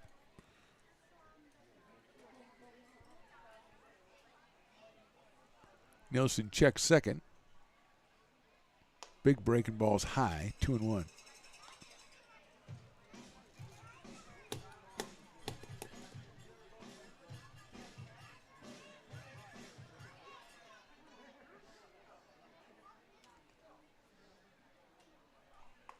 That one is in there for a call strike. Checking our scoreboard. Healdsburg leads Walnut Creek 5-1. That's in the bottom of the 7th inning. Down south, Santa Barbara beating San Luis Obispo 3-1. Rosseco over Caneo Oaks 8-4. Call strike 3, and Forrester is retired. So 2 outs here in the 4th inning, and here's Ben Romano. Also, Orange County beating the Academy Barons 5-1.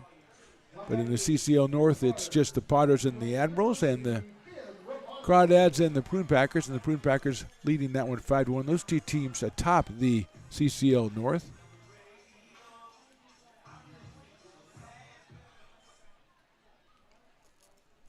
Here's Romano. Ben takes high and outside for a ball. Healdsburg goes in 17-3 on the season, while Walnut Creek is 12-4. Potters are 9-10, Sonoma 7-11, so they're a game and a half behind. Inside for a ball. Mudcats are at 4-15.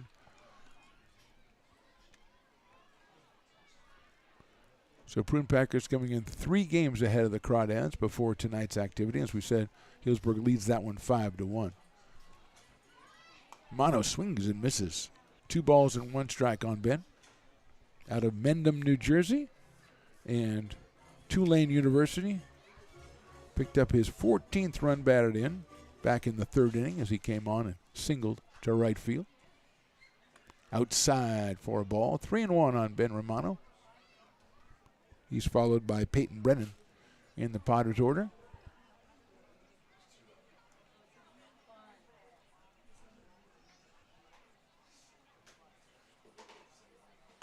He hits that one down the first base line, but it's foul right through the coach's box where Cesar Tamayo was supposed to be, but Cesar's cleverer than that, and he's about 10 feet down the line from that spot. Full count now. 2 on, 2 out here in the 4th. Herrera at second, Weisenborn over at first. This inning featuring a home run from Tyler Garrity. That's a grounder out towards second base, handled out there by Santos, over to first for the out.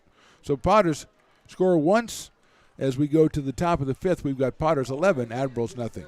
Hi, Bill Evans, President of the Placer County Association of Realtors. We're in the store, our conference facilities, an amazing team helps keep together an amazing organization, and we thank them all.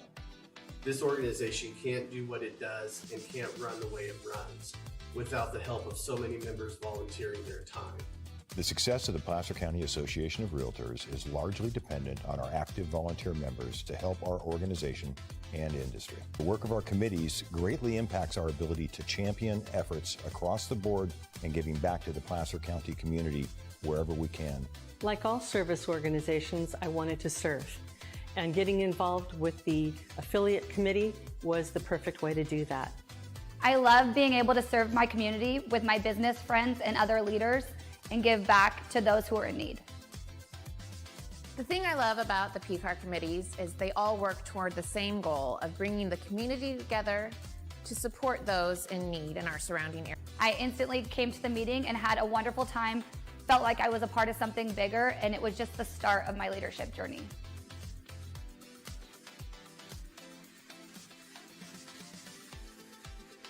Loomis Basin Brewing Company, a proud sponsor of your Lincoln Potters. Visit them at 3277 Swetzer Road in Loomis or call 916-259-2739. Lincoln Potters Baseball.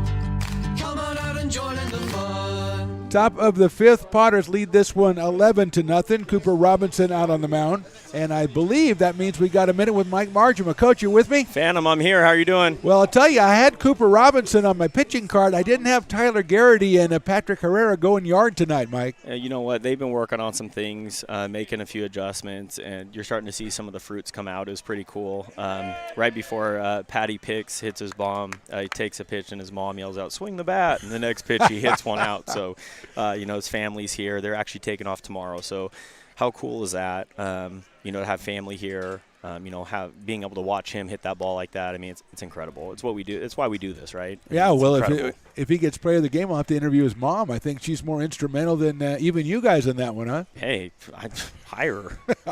Bring her back next year. We're good. Coach, one of the things that's difficult, I think, when the other team is wild the way that the Admirals have been tonight is pitch selection for you guys, and it seems that for the most part they're doing a pretty good job of not getting over anxious. Really, it was the first inning, right? So we have 2 outs. Looks like we fly ball to left here. Ben's under it. Call it. Ben's under it. Romano, with the catch. 1 out here. Top of the fifth. Your Potters are up 11-0. How am I doing, Phantom? Is that all right? Actually, you're doing so well. I think I'll go down to the Brick and Barrel and get in line. Hey, you know what I mean? Shoot. Let's send you one up to you, huh? We got best of both worlds. That is the greatest idea. But anyway, so you guys, you're being pretty selective. Yeah, and so we had 2 outs in the first inning there. G-Force is a great at bat. Fouls some pitches off, but then also takes pretty tough pitch, borderline pitch. We do it again, and so the guys putting together those at bats. Brandon comes up, has a great at bat for the double there. So that type of thing, we carried that in the next inning, and I think that's a level of having professional at bats. We're not giving them away. We're seeing pitches. We're taking the borderline pitches. That type of stuff is what we love to see, and that composure. And we're starting to see that out of our guys.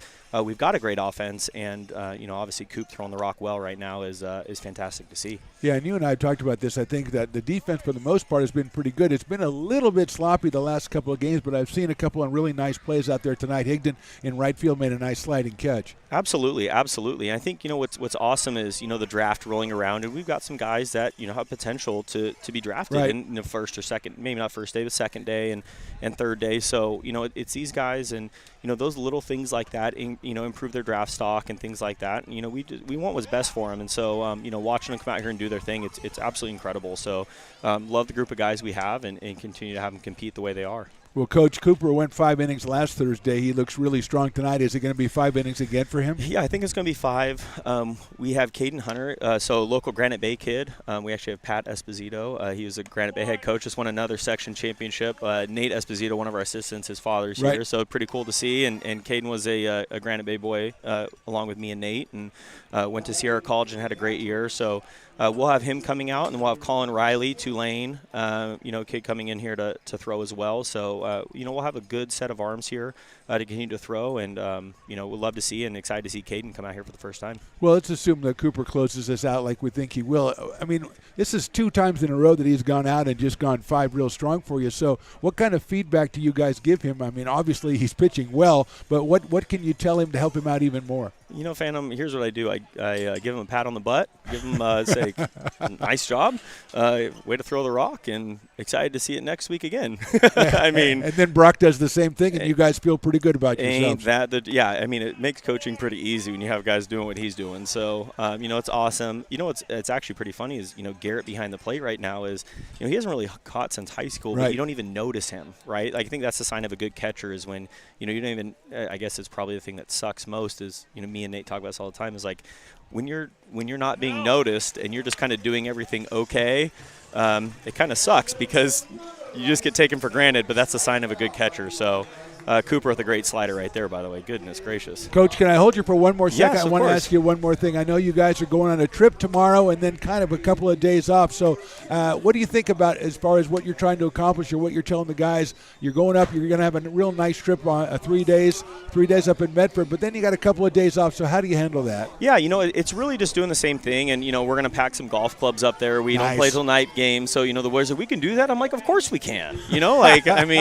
So we'll play a little golf in the morning, it sounds like, and we'll have them around and just, go out to eat as a team, that small type of stuff. And really it's just building that chemistry with these guys and just having them, understand, hey, we're here for them, we're on their side. Right. And, some guys might need a day or they might need a break here or there. And so it's getting ready. And a lot of these guys I think I take for granted is, in the professional season, especially minor league season, we play 140 games. Big leagues 160, 162. Right. So, you have to get used to playing almost every day. And we sometimes forget that, in college you're playing maybe Tuesday, Friday, Saturday, Sunday. So you have some breaks in between. Right. So it's really just gearing them up as, hey, save your bullets. Sometimes if we have an off day coming up, let's use that day as a great recovery day. Doesn't mean we just sit on our butts and do nothing, but let's do a little active recovery or those type of things. And those little things help prepare these guys, especially for the next level. And so when they go back to school, it's like, okay, we got a day off. I can still do a little maintenance stuff or what I need to do to prepare. So that's the way we look at it. This trip will be nice. They get some downtime before our night games, since we're staying up there, of course. And then really going into the showcase break or the all-star break, if you want to call it that, is just kind of, hey, let's get out and do some things here or there. We don't have to kill ourselves, but let's go out there and do some things here or there to just kind of stay in tune and ready in the rhythm. So when we come back after the break, we're still ready to go. Fantastic, Coach. Well, let's close this one out. It's been a real pleasure talking to you so far this season. I'm gonna miss you. I'm not gonna talk to you for a couple of days, but we'll see you when you get back, and we'll talk then. You got it. Thanks, guys. Appreciate it. Thanks, Coach. Mike Marsham, the best. As the Potters go 1-2-3, or the Admirals go 1-2-3 against Cooper Robinson in the top of the inning, and now we get to the bottom of the inning. The Potters with Peyton Brennan, but I think we have a pinch hitter here. It's going to be Reuben Church at the plate, and he takes outside for a ball. So Church now the DH for the Potters. Peyton Brennan was 1 for 2 while he was in there, had a couple of runs batted in, scored a run, and here's the right-hand hitting Church. Takes a ball from Nielsen.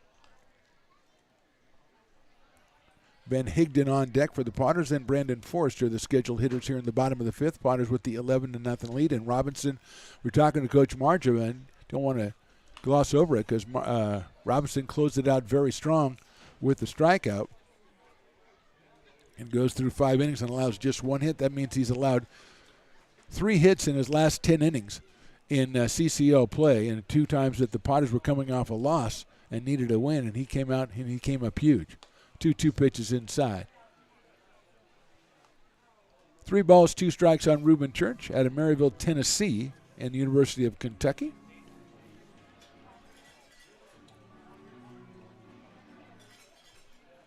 We're in the bottom of the fifth from McBean Stadium here in lovely Lincoln, California. Reuben Church pops that one out of play. Potters scored 3 times in the first, 4 in the second, 3 in the third, and 1 in the fourth. They've got home runs from Tyler Garrity and Patrick Herrera. 2 RBI double from Brandon Forrester back in the first inning, and Peyton Brennan is also driven in 2. That's hit high up in the air to the right side and foul again. 10 hits in all for the Potters in this one through 4 innings.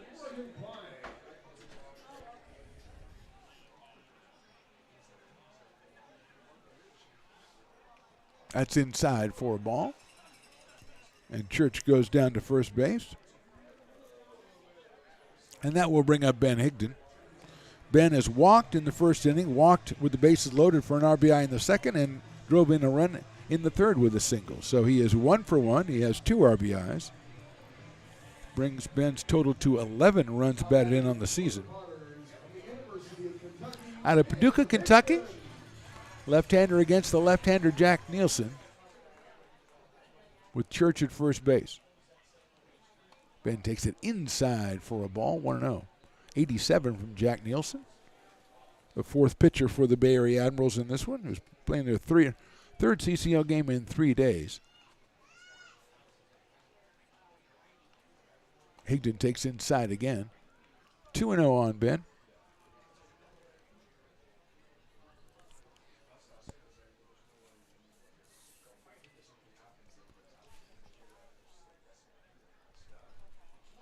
Cade Sanchez on deck. Swing and a miss.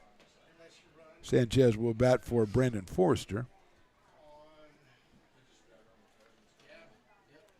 who was 1 for 3 with 2 runs batted in today. 2-1 on Ben Higdon. Swing and a miss and an off-speed pitch. 2-2. Not getting cheated on the swings is Ben. But the count's even now. 2 balls and 2 strikes.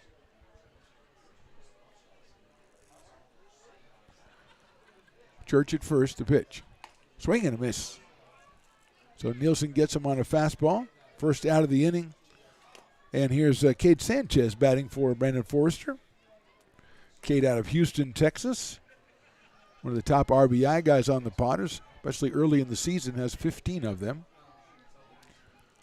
Texas A&M Corpus Christi for Cade Sanchez. Tyler Garrity on deck.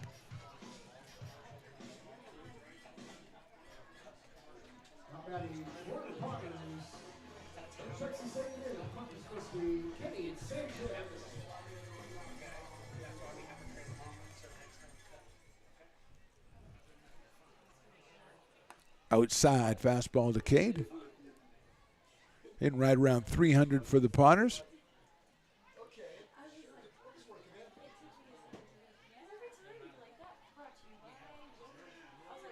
Hits that one high up in the air on the right side. And you're going to chase it into foul territory.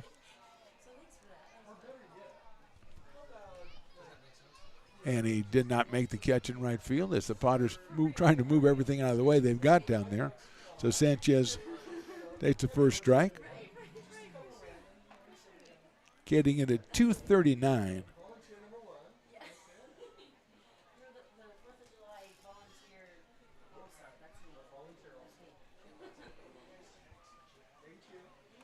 Takes that one in there for a strike.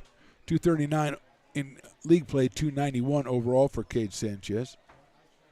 With 17 runs batted in, and he does have a home run on the summer. 1-2. Inside for a ball. 2-2 on Cade Sanchez.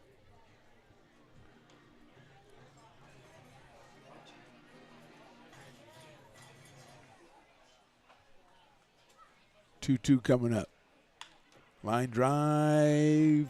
Does it pass the second baseman? Yes, it does. Into right field. A very soft line drive with a lot of spin on it. And Sanchez has got himself a single. Hit number 11 for the Potters. Going to second is Church, and that one stayed up in the air a long time. Ultimately comes down, and Sanchez has the base hit. And here's Tyler Garrity out of Seneca, Kansas, and Mr. Home Run. He grounded to the pitcher. He popped a second, and he hit a home run over the left field fence. So Tyler is 1 for 3 in this one.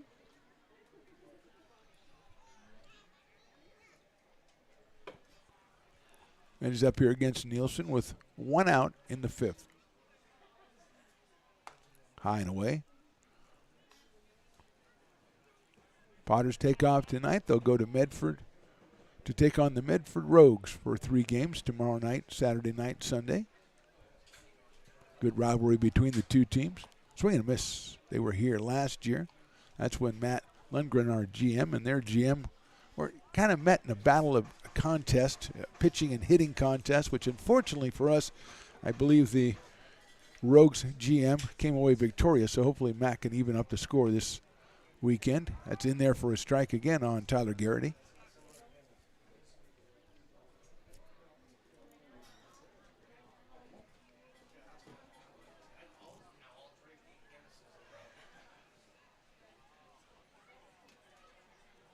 Inside for a ball. 2 balls and 2 strikes. Herrera to follow, then the top of the order. 1 out, 2 on here in the 5th for the Potters.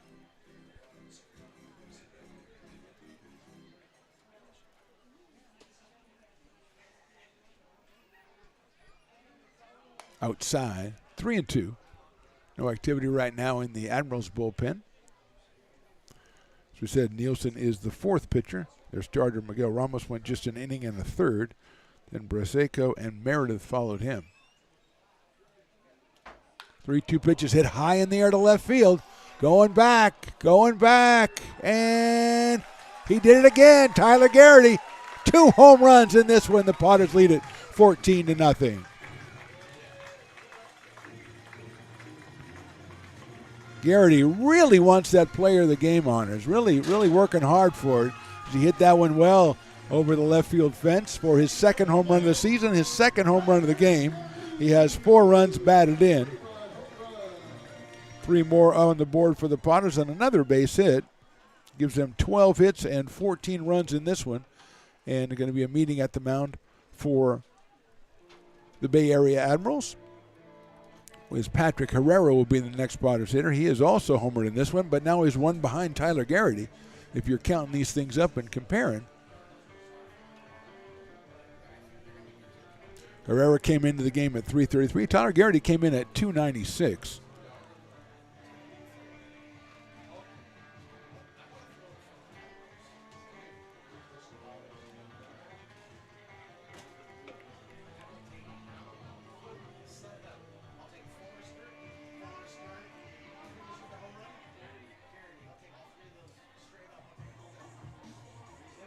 So Garrity came in with 12 runs batted in already. He's got 4 in this one. That's his first home run, but now with 16 runs batted in. Here's Patrick Herrera. He's walked, homered, and singled. Outside for a ball.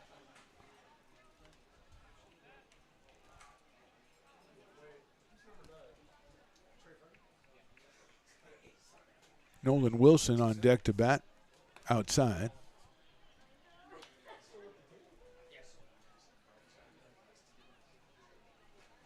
Two 2-0 on Patrick Herrera.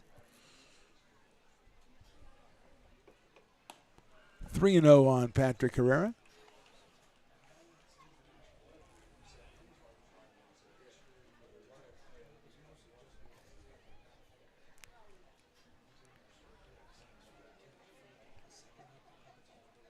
Three runs in for the Potters here in the 5th. Herrera takes outside, ball 4.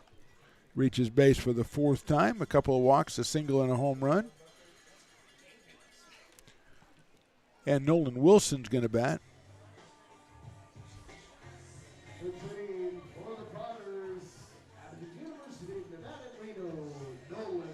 Out of Roseville, California, Chamiso's 1 for 3, and he scored twice. And here's Wilson up here with the runner at first and 1 out.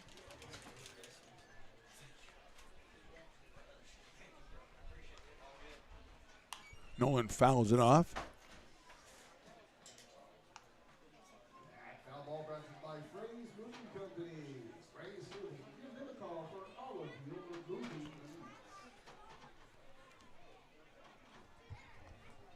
.323 on the summer for Nolan Wilson. Hits that one foul down the right field line. 1 home run. He's driven in 7. He's only appeared in 8 games so far before tonight. Right-handed hitter against the left-hander Nielsen. Herrera down at first base. 0-2 on Wilson. Same spot, same result, a foul ball down the right field line.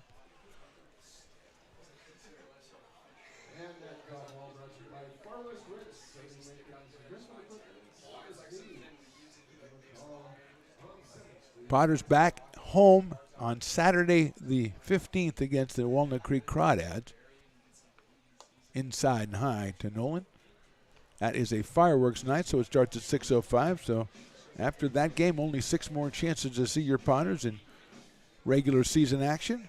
Wednesday, Friday, and Sunday of the next 2 weeks will be home games. Check out LincolnPotters.com for all the details and tickets. Wilson takes inside, call strike 3. So 2 outs here in the inning, and that'll bring up Chase Weisenborn, who we kind of let down last time because he's from Albuquerque, New Mexico, and I didn't come up with a good guy for Riley for his favorite show. He always likes Walter White, but I didn't come up with a good guy last time. Oh, Gustavo Fring. That's a good one. Good one, Riley the engineer. Weissenborn takes outside. He's not a nice fellow, although his chicken place looked pretty good. I always wanted to go to that chicken place. I know it was a front and everything, but still, it looked like good chicken. 1 ball, no strikes. Weissenborn hits it high up in there to left center field. Going back is Gwynn, and at the fence in left field, it's actually Kent that makes the catch. So Potter scored 3 times on the home run by Garrity. We go to the top of the 6th. They lead at 14-0.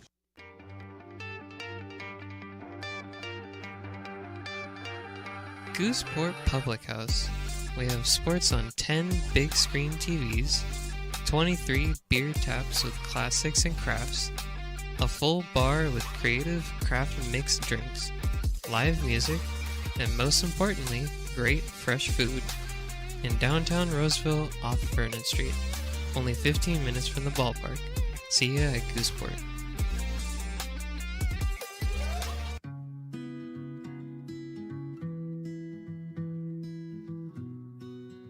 Lincoln Area Archives Museum is the official partner of the Potters 100th anniversary season. The museum is located just around the corner in Bierman Plaza in the center of the Old Historic District. Plan your visit and learn about early Lincoln history.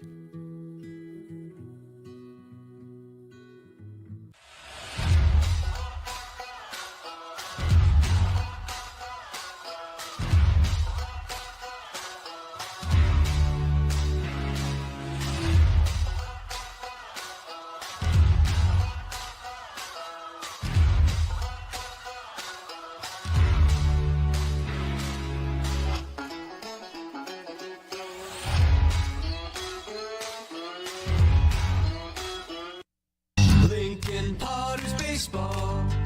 Come on out and join in the fun. Now, I don't know for sure, but it looks to me, Riley the engineer, like that's still Cooper Robinson on the mound. So Cooper's coming out for the 6th inning. He has given up just 1 hit so far. Adam Enyart, Blake Schaff, and Seth Gwynn. Don't you never put it on the left side, always on the right side. I don't know.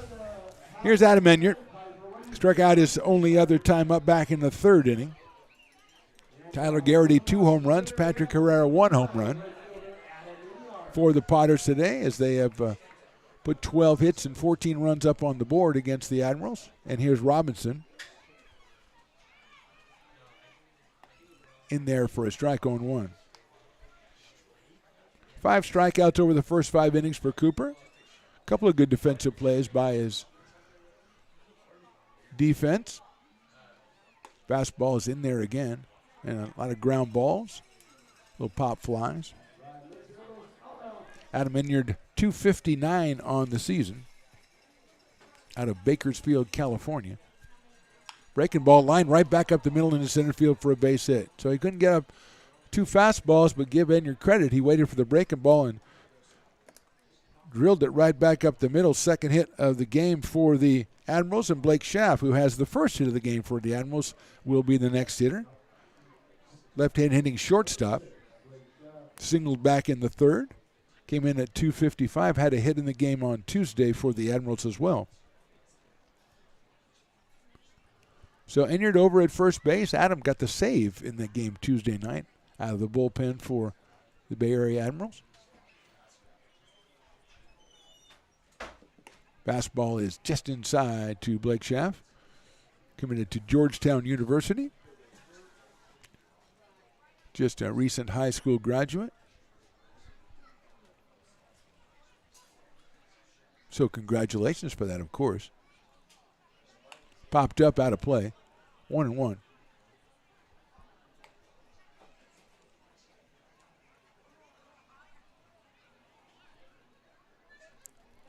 One ball, 1 strike.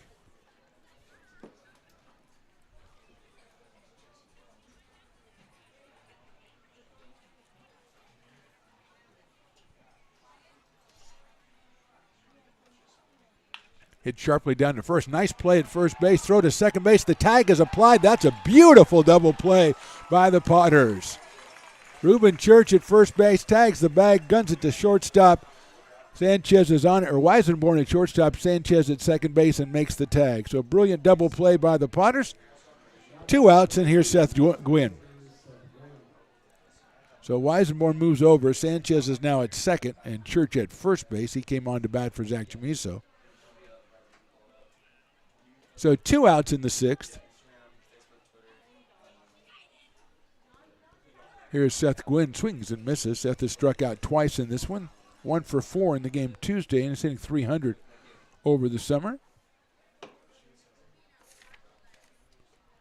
Out of Concord, California, Los Medanos Community College. The fastball misses outside at 91 from Cooper Robinson. So he's maintained the speed on the fastball pretty well.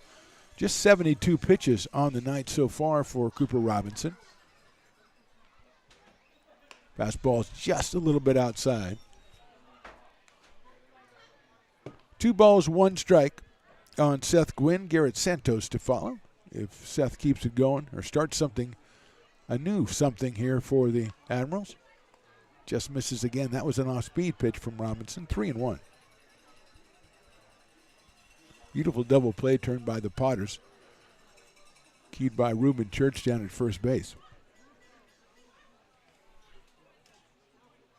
Popped up, out of play. Kobe Rowling is on deck to bat for Garrett Santos if it gets that far. Here in the Admirals' top of the 6th. Here comes the 3-2 from Cooper Robinson. Swing and a miss. He got him on strikes. Another, in a way, 1-2-3 inning for Robinson. We go to the bottom of the 6th. Potters up big. Loomis Basin Brewing Company, a proud sponsor of your Lincoln Potters. Visit them at 3277 Swetzer Road in Loomis or call 916-259-2739. Being in the market for a new home comes with more than just buying a property. It is finding the right house in the right neighborhood in the right community. Since 2005, Lori with Frey & Associates Real Estate has lived and worked as a real estate broker in Lincoln. She is passionate about local organizations and volunteers with them as well. She's knowledgeable, she knows, she asks a lot of questions, she gets things done. We still learn a lot from Lori, and she's very helpful, very positive, and has been wonderful, wonderful broker. We at Frey & Associates are your local hometown realtor, and we are here for you.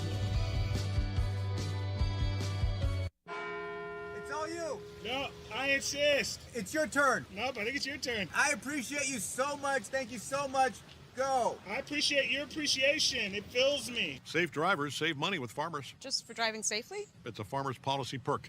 Get Farmers and you can get a safe driver discount simply for having a clean driving record for 3 years. Come on. After you. After you. Safety first. Get a whole lot of something with Farmers policy perks. We are farmers. Bum, bum, bum, bum. Lincoln Potters Baseball. Come on out and join in the fun. Bottom of the 6th inning. Potters up big in this one. Thomas Meyer, the new pitcher out of Elk Grove, California. He is the 5th pitcher tonight for the Berea Admirals. He will face, let's see who we face. It looks like Luke Lavin is coming up to bat for Garrett Forrester. So we'll see Luke here in the 6th, and he will take over behind the plate for Garrett.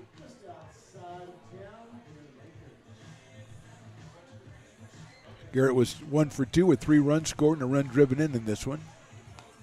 Meyer pitched in the game on Tuesday night. Went 1 inning, gave up 1 hit, walked 2, and struck out 1. So it's Thomas Meyer on the mound. And Luke Lavin will start us off from Laguna Beach, California, and Stanford University, Mr. Luke Lavin.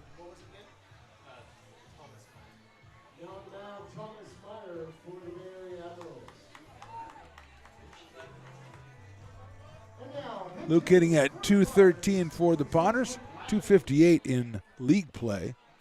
He does have a home run on the season. He's got 2 home runs on the season. Swings and misses at that one. 2 home runs and 10 runs batted in for Luke. He's hitting for Garrett Forrester. Ben Romano will be next, and then Reuben Church for the Potters here in the bottom of the 6th. Fouls that one down the left field line into the bullpen area for the Admirals. It's 0-2.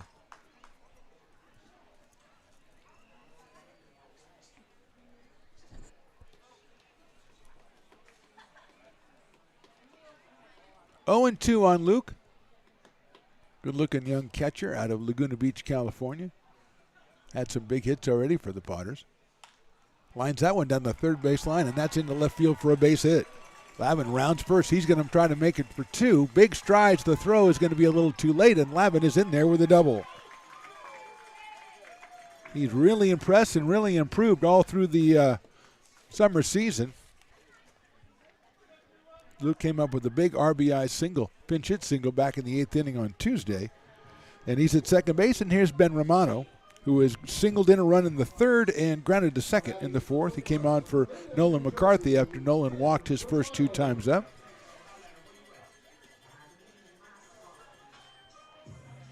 Hit number 13 for the Potters in this one. And here's Romano. Watches an outside fastball at 83 from Thomas Meyer.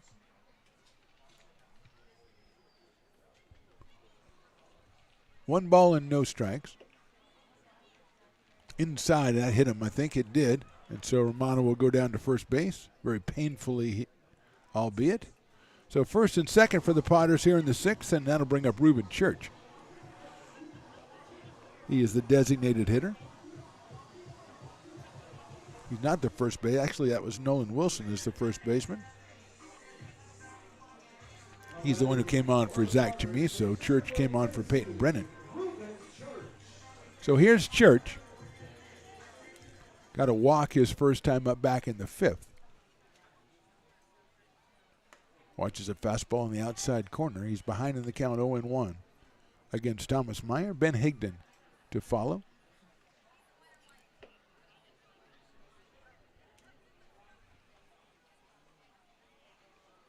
Hit high in the air and deep to left field by Church. Forget about that one. It's gone, and a long way gone by Reuben Church.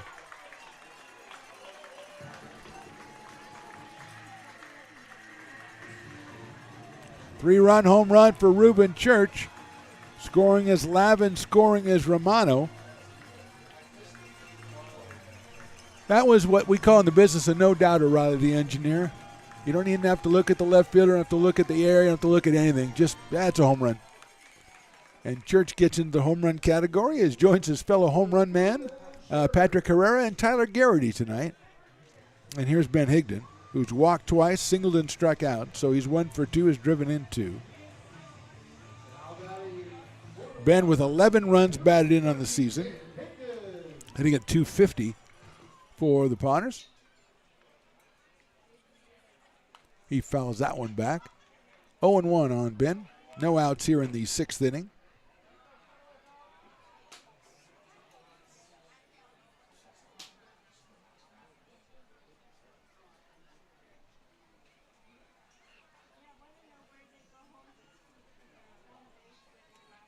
Higdon takes that one right down the middle at 86 from Thomas Meyer. So it's 0-2 on Ben.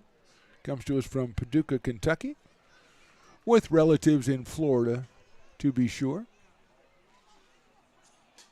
Fastball on the corner, call strike 3, and he doesn't really agree with that. One out here in the 6th inning, and here's Cade Sanchez. Came on for Brandon Forrester back in the 5th and singled to right. So here's Cade out of Houston, Texas, and Texas A&M Corpus Christi.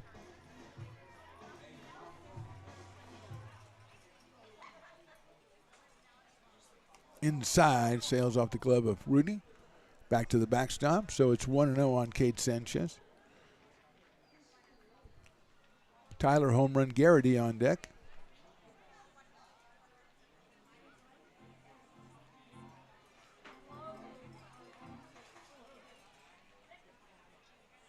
Line drive by Sanchez over shortstop into left field for a base hit. So Cade is 2 for 2 since coming on. Another hit for the Potters. That's 15 for them tonight. And here's Tyler Garrity, who has 2 rather big hits tonight, both of them over the left field fence. He is 2 for 4. He scored twice. He's driven in 4. He is Tyler Touch-em-all Garrity tonight, and he's up here with a runner at first base and 1 out.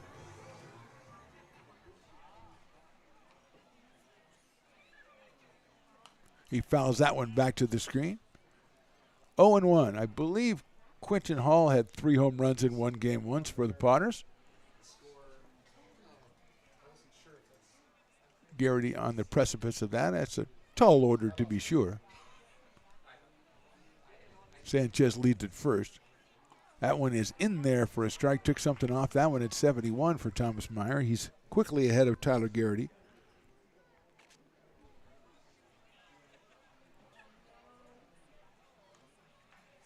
It's inside, hits him right in the back.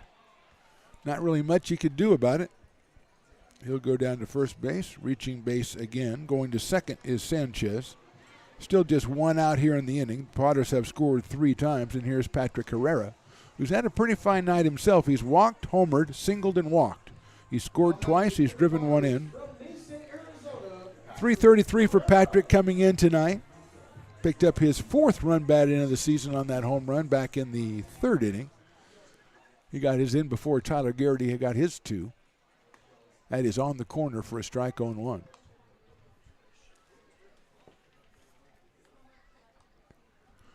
Nolan Wilson to follow. He batted for Chamiso back in the 5th. Swing and a miss on an inside pitch to Patrick Herrera, so it's quickly 0-2 here in the bottom of the 6th.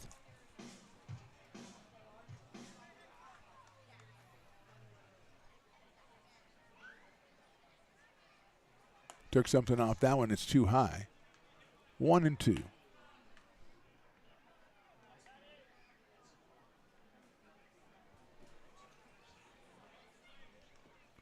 Runners at first and second. 1 out here in the inning. Outside. 2 balls, 2 strikes on Patrick Herrera. A little more relaxed mood than Potter fans were in on Tuesday on that nail biter when they lost to the Admirals. Herrera hits it high in the air to left, but foul. He's going to say, Tyler, you got 2, I want 2. But that one's a little bit too far over toward the grassy knoll and even to the left of the grassy knoll, which has had people added to it all night. Now it is teeming with people on the grassy knoll out there. Inside, did it hit him or hit the bat? I think he's going to say it hit the bat. It sounded like it hit the bat, but Patrick is holding up his hand and saying, no, it hit me right here, and here comes JP out here to plead the cause. It sailed in on Herrera, might have hit the bat. He's going to come out and point to the broken fingers, but hopefully it's not that serious. As Patrick is flexing his fingers. I don't think he's going to talk the umpire into anything. That's just my opinion.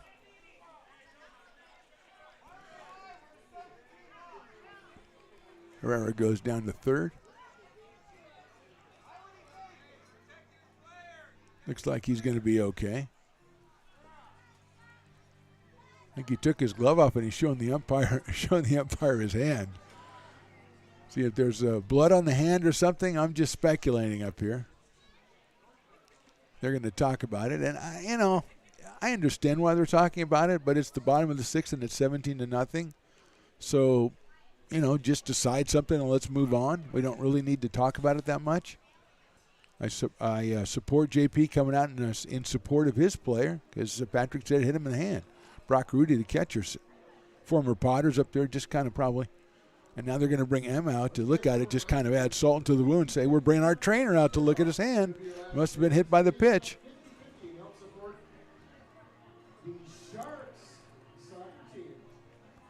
And everybody's going to take a look at his hand now. And they're going to say go to first base. This one's going to go into the record books, folks. I hope we have all that on film, Mr. Riley, the engineer, because this one's going to record books. The old, the procedural, it was kind of like an old episode of Bones or something. You got to go by, you got to check all the clues, you got to check you do the post-mortem, you get the body, you look at the fingers, And now the coach of the other team is going to come out.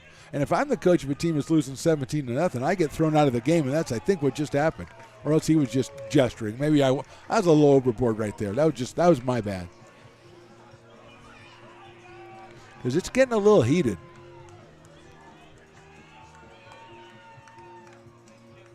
I think bottom line is we're sending Mr. Herrera down to first, so he'll reach base for his 5th time in a row tonight.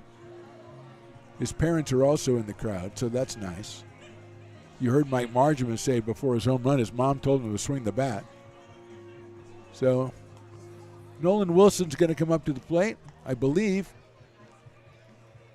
The base umpire, they're getting all their stories straight.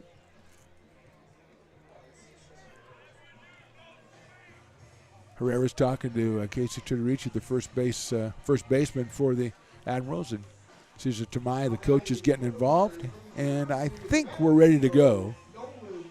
It's probably Nate Esposito coaching at third base for the Potters, as I've never seen a play as hotly debated with a 17-run deficit in my entire life. And I've been around. So here's Wilson. As Garrity and Herrera, the home run hitters, are hit back-to-back by pitches. Loads the bases as Sanchez has found his way over to third, and here's Wilson. He takes a ball.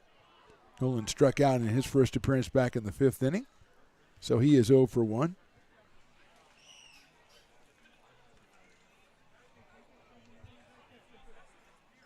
Takes that one high for a ball. 2 balls, no strikes on Wilson. Chase Weisenborn on deck. I got to think of another guy from Albuquerque now. Gustavo Fring was a really good one, too. Who's that other guy? That's hit a line drive to left field. That's a base hit. 1 run comes in. They're going to wave another one in. So here comes the 2nd run. It's a 2-run single for Nolan Wilson. And the Potters extend their lead.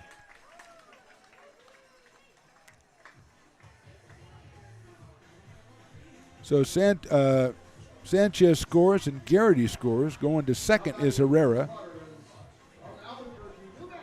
And here's Chase Weisenborn as the Potters will bat around for the 2nd time in this game.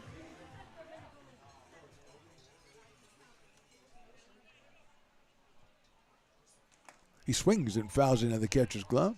0-1 on Chase Weisenborn, who was flied to center, singled, struck out, been hit by a pitch, and flied to left.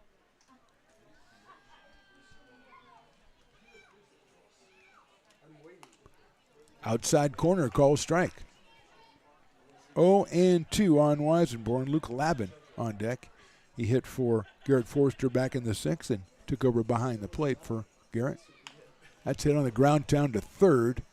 To second for 1, and that's all they're going to get. That was Grant going to get to second base for the force out, so it's a fielder's choice. Weisenborn reaches base. Wilson is erased. Moving to third base is Herrera. So first and third. And here's Luke Labin, who doubled his first time up back in the 6th inning.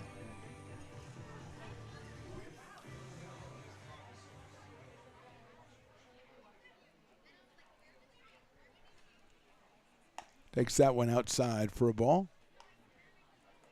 Look at 213 on the season, but 258 in CCL play, and that's a little bit better now after that double back in the 6th inning. That sails outside from Thomas Meyer. 2-0 on Luke Labin.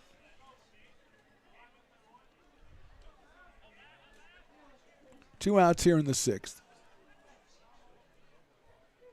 Weisenborn down at first. Patrick Herrera over at third. 3-0, nothing for Luke really to offer at so far. He's followed by Ben Romano in the Potters lineup.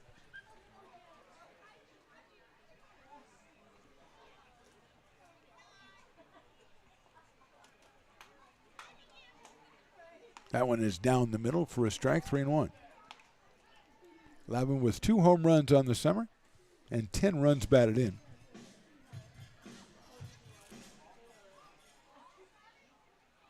Hits that one high in the air to left field.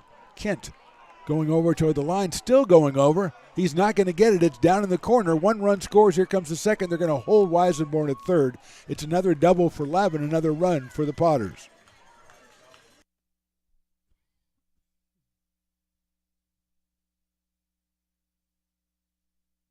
So Luke continues his hot hitting.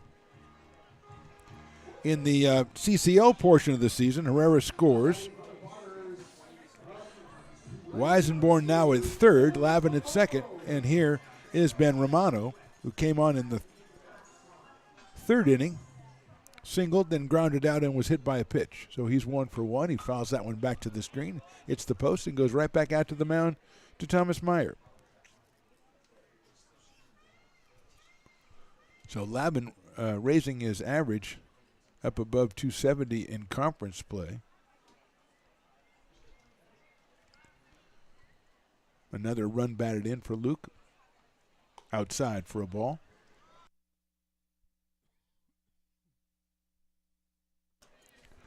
One and one on Ben Romano. Ruben Church, who had a home run in this inning, is on deck. On the outside corner for a strike, 1-2.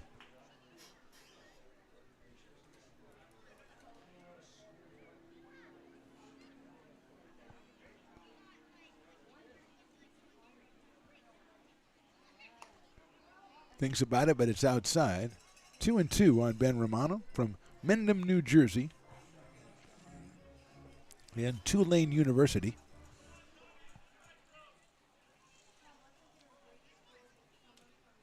Swing and a miss. He got him on strike. 6 runs for the Potters. We go to the 7th. Potters 20 and the Admirals nothing.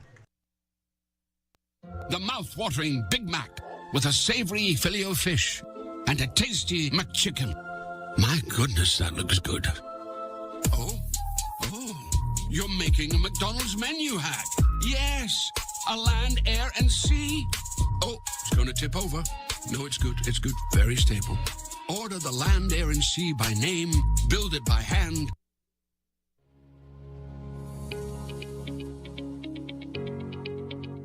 Placer Valley Tourism. Our mission is to increase the health of the hotel industry through occupancy and average daily rate in Roseville, Rockland, and Lincoln.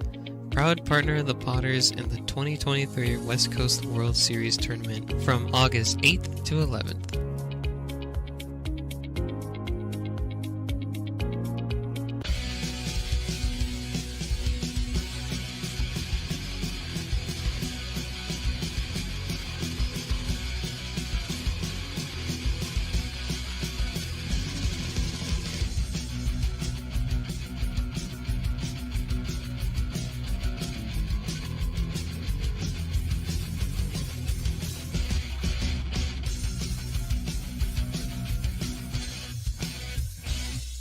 Lincoln Potters Baseball. Come on out and join in the fun.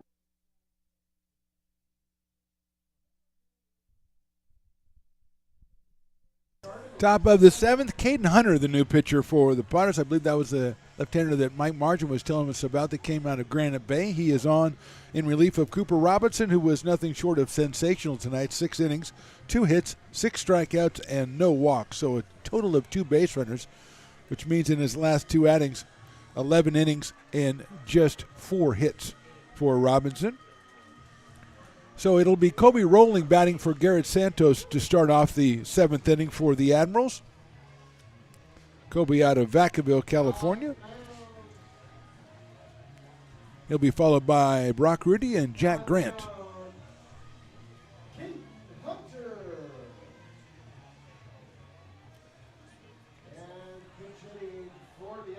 So ready to go here in the top of the 7th with Caden Hunter on the mound. Luke Lavin behind the plate for the Potters. Nolan Wilson at first. Cade Sanchez at second. Weisenborn at short. Herrera at third. Romano in left. Garrity in center. Higdon in right.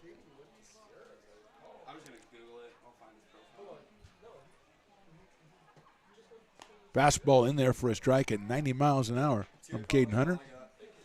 Hitting out of Sierra College, according to my brain trust here behind me. That's Willie and Bulldog. That misses outside for a ball, 1-1.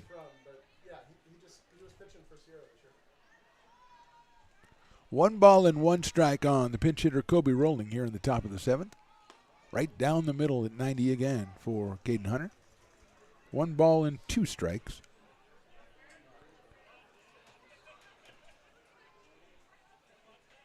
Breaking ball misses outside and low, 2-2. 2 balls, 2 strikes. Starting off the top of the 7th here for McBean. Swing and a miss. Got him on strikes.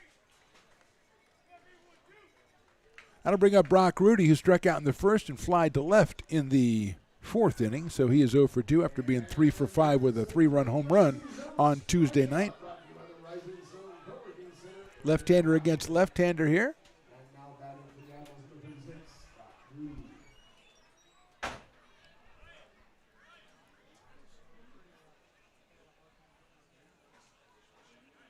Right down the middle for a strike. 91 this time from Caden Hunter, the left-hander, against the left-hander Brock Rooney, who's out of Walnut Creek, California, and University of Hawaii. Breaking ball is chopped foul over by the on-deck circle, so quickly 0-2. Jack Grant, the third baseman, to follow. He's our dueling dogs batter tonight, so this is a dueling dog situation in the 7th inning.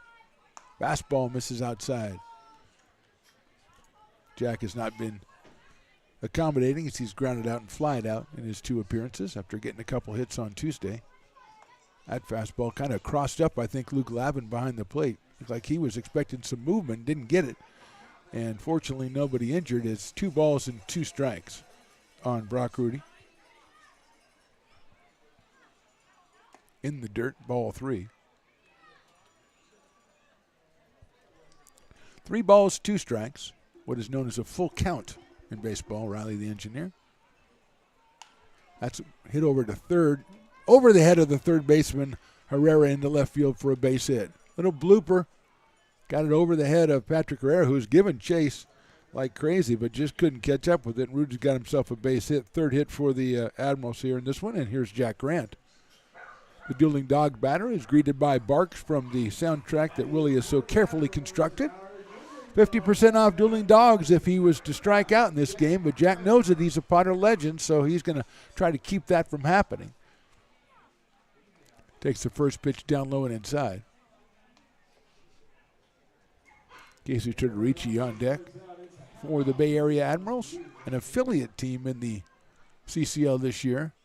Swing and a miss. That means their games count in the standings for the other teams, but they don't count for them, and they're not eligible for the postseason.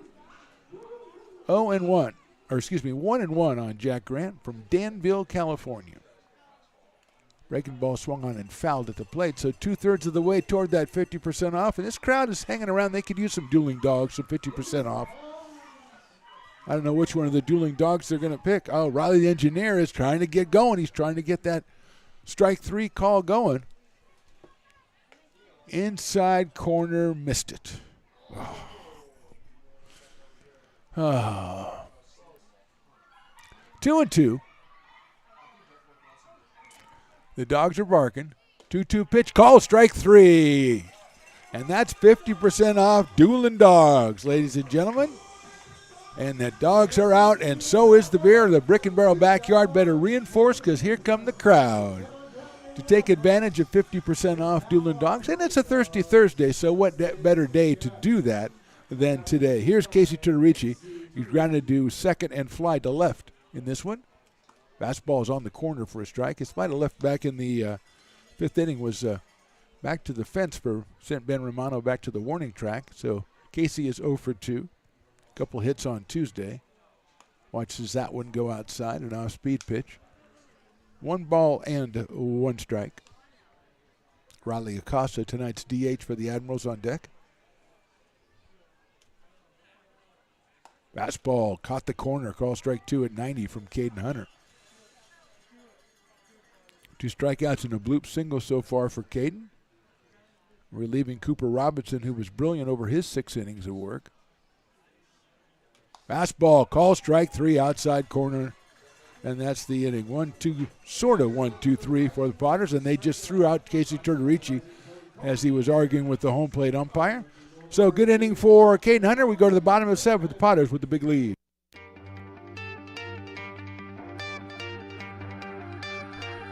Gooseport Public House. We have sports on 10 big screen TVs, 23 beer taps with classics and crafts, a full bar with creative craft mixed drinks, live music, and most importantly, great fresh food. in downtown Roseville off Vernon Street. Only 15 minutes from the ballpark. See ya at Gooseport. Old Town Pizza, a proud sponsor of your Potters baseball, will deliver you a slice that you won't soon forget. Come see why they've been voted the best of the best 12 straight years. Visit otpizza.net to get yours today. But don't take it from me. I think Old Town Pizza should be expanded through the state or even through the country because it's so delicious. Lincoln Potters Baseball. Placer County's best-kept secret is back for another exciting summer at historic McBean Stadium. 33 action-packed home games loaded with fun for the whole family, local beer, wine, and eats, fireworks, giveaways, theme nights, kids zone, and more. Come join in the fun and enjoy small-town baseball with Major League Entertainment. Tickets on sale now at LincolnPotters.com. Lincoln Potters Baseball. Come on out and join in the fun. Bottom of the seventh inning, Gavin Martinez, the new pitcher for the Bay Area Admirals. The right-hander comes on. He is the sixth pitcher of the game for the Admirals. He'll face Ruben Church, then Ben Higdon, and Kate Sanchez for the Potters.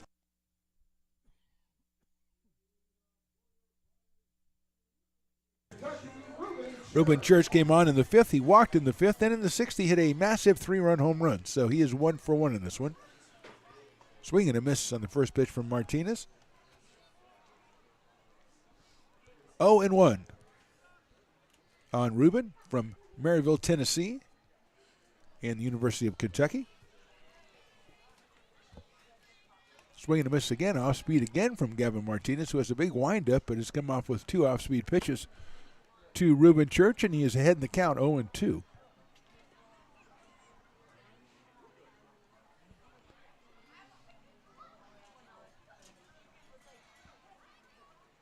Check swing, did he go? No, he did not, according to the first base umpire. So Ruben's still alive. 3 off-speed pitches from Martinez.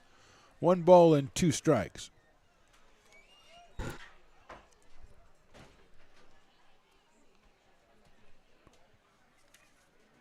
Ruben Church, 6'2", 225 out of Maryville, Tennessee.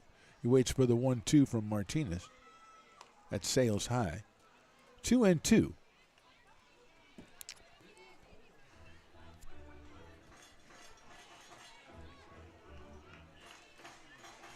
Getting the widescreen view of the field at McBean Stadium here from our press box camera. 2-2 pitch swung on and missed. So Church is out on strikes for the first out here in the seventh, and that'll bring up Ben Higdon. Ben has walked, singled, struck out, and struck out. So he's 1 for 3. He's driven in 2. Came in at 250 with 9 runs batted in, so make that 11 now. That's Sales high for a ball. 1-0 from Gavin Martinez.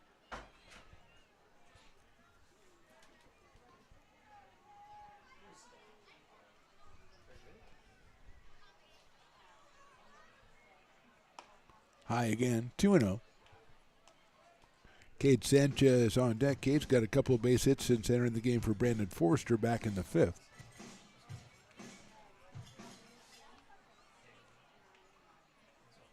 That is inside for a ball, 3-0. Potters leave for a trip to Medford, Oregon, take on the Rogues in a 3-game set starting tomorrow night. Then there's some days off for the CCL Showcase game next Wednesday. Ball forward to Ben Higdon. So he's on base again with a walk. And the Potters don't return to action after the Rogues' 3-game trip until next Friday when they take on the Walnut Creek Crawdads. That's a road game, and then they're back here at McBean next Saturday, the 15th. It's a fireworks day. It's also superhero night. 6:05 is the start, so come on out and enjoy the game, the fireworks, and your favorite superheroes, and I'm predicting Spider-Man this year. High and outside. Trying to remember, I think Wonder Woman was here last year. Spider-Man. I was not Wolverine. Somebody else too. I don't think Batman made an appearance last year. Line drive into left center field. Coming on the left fielder. He's not going to get there. It's another base hit for Cade Sanchez. His third since coming into the game. So he's going to ask to come in as a substitute every game now as he's 3 for 3. And here's Tyler Garrity.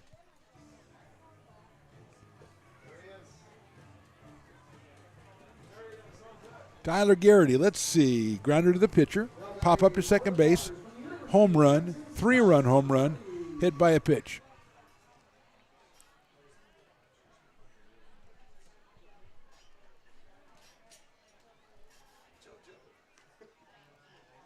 Watch out, that's sails high and inside.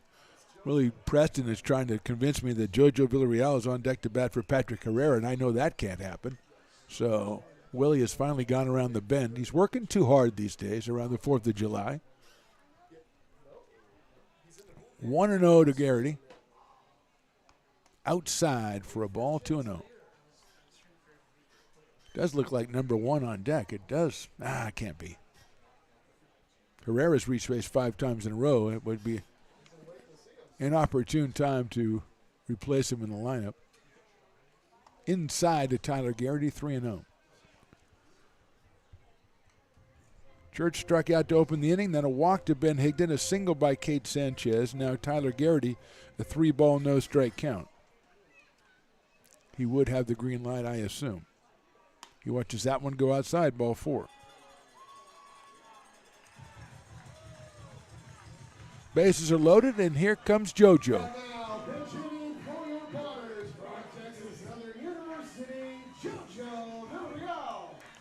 So JoJo's going to bat for Patrick Herrera, who had a tremendous night.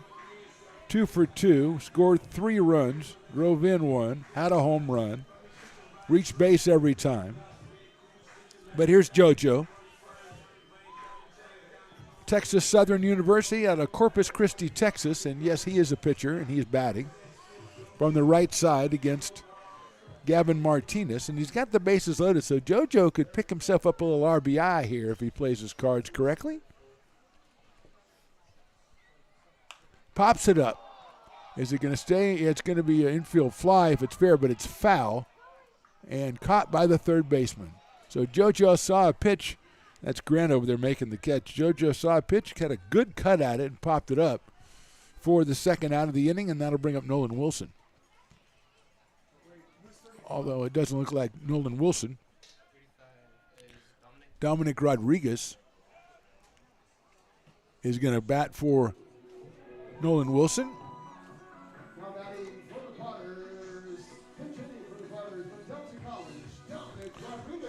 Here's Dominic Rodriguez out of Delta College in Turlock, California.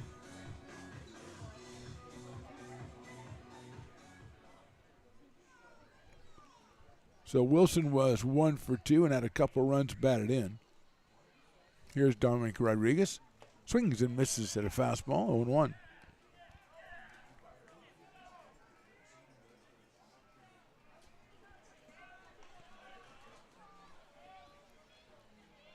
No balls, 1 strike. Bases still loaded here in the 7th inning. Fastball is outside and low. 1 ball, 1 strike on Dominic Rodriguez.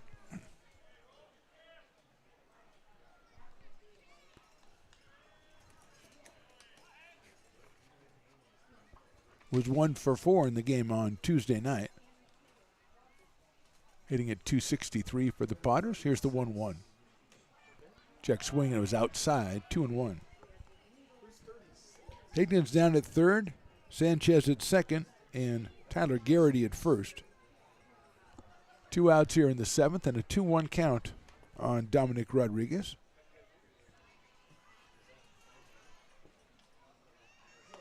Inside, ball 3.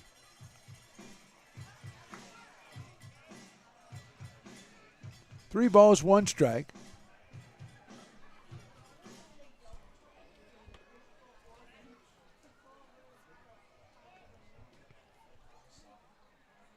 Fastball caught the outside corner, 3-2. Dominic walking down to first like it was a ball 4, but then he adjusted his glove like that's what he meant to do the whole time. So looked pretty smooth. Full count. 2 outs here in the 7th.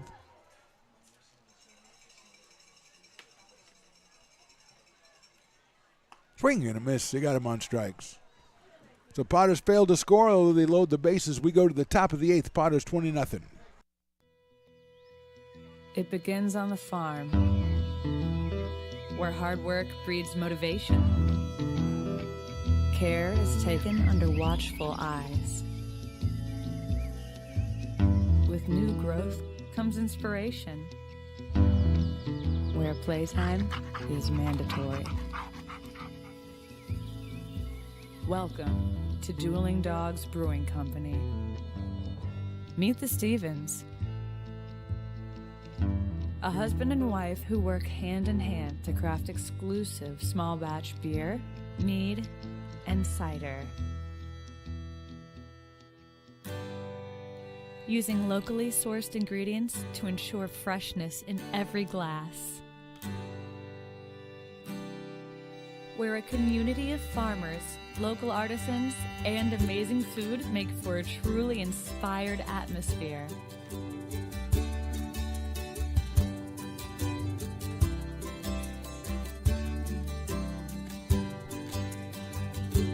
At the end of the day, we know the value of hard work. The families it unites, it's in the pride we take, the stories we tell,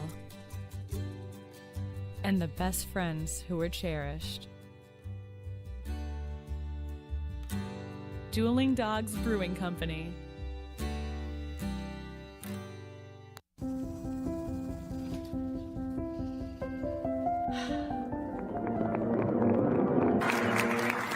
Welcome back, Olympia's 5th grade orchestra. Perhaps there's no place like your home because you made it so at R.C. Willey. Hi, Bill Evans, President of the Placer County Association of Realtors. We're in the store, our conference facilities, an amazing team help us keep together an amazing organization. And we thank them all. This organization can't do what it does and can't run the way it runs without the help of so many members volunteering their time. The success of the Placer County Association of Realtors is largely dependent on our active volunteer members to help our organization and industry. The work of our committees greatly impacts our ability to champion efforts across the board and giving back to the Placer County community wherever we can. Like all service organizations, I wanted to serve. And getting involved with the affiliate committee was the perfect way to do that. I love being able to serve my community with my business friends and other leaders and give back to those who are in need. The thing I love about the PCAR committees is they all work toward the same goal of bringing the community together to support those in need in our surrounding area. I instantly came to the meeting and had a wonderful time, felt like I was a part of something bigger, and it was just the start of my leadership journey.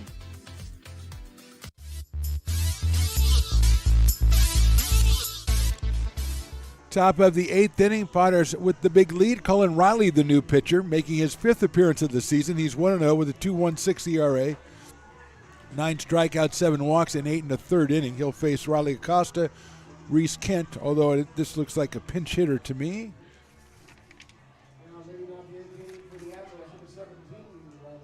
No, it is Riley Acosta. So Acosta, Kent, and Enyart for the Bay Area Admirals. Fouled out of play, and correction on the last batter of the last inning wasn't Dominic Rodriguez. It was Kevin Haynes, another pitcher who came up to pinch hit. So it is Kevin Haynes and not Dominic Rodriguez. 0-1 on Riley Acosta.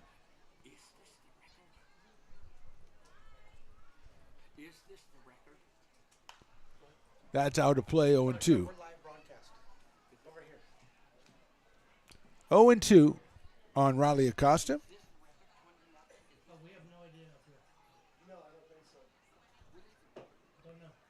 Fly to center and grounded to second, Mr. Riley Acosta, DHing tonight, hitting .231 coming in. Fastball by Riley at 87 is outside.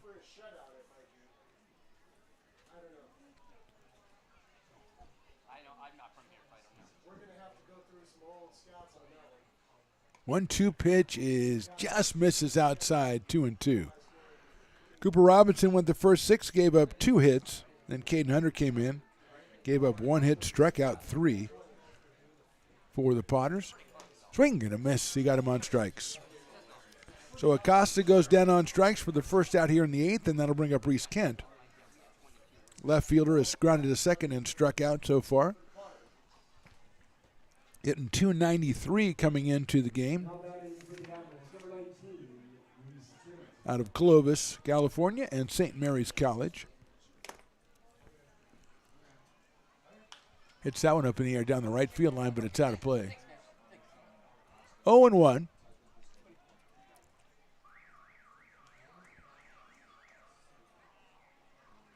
On Reese Kent.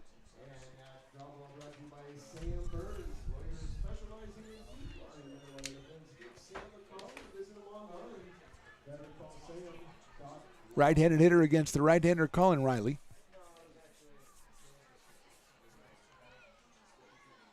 Swing and a miss from Kent, 0-2. Riley from Seagirt, New Jersey, and Tulane University. And Seagirt is my favorite hometown this year for the Potters. I don't know if it's as good as Gas City, Indiana in years gone by, but Seagirt is pretty good. 0-2 as that one is fouled away by Reese Kent. Adam Enyart, the right fielder, to follow. He has one of the 3 hits tonight for the Admirals. Riley working out of the windup. Here's the 0-2. Lined into right field, coming on is Higdon. Still coming on, he reaches up and makes the catch in right field for the out. Plays a smooth right field as Ben Higdon. He snags that one for the second out of the inning. Here's Adam Enyart. Strike out in the third and then lined a single back up the middle in the 6th inning.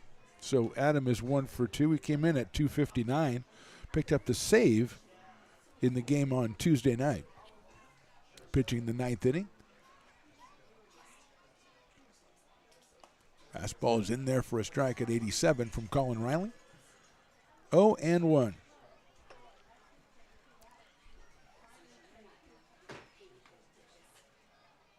Swing and a miss. 0-2 quickly from Colin Riley. Making his 5th appearance of the season. Did start one game for the Potters. Fastball just misses outside high.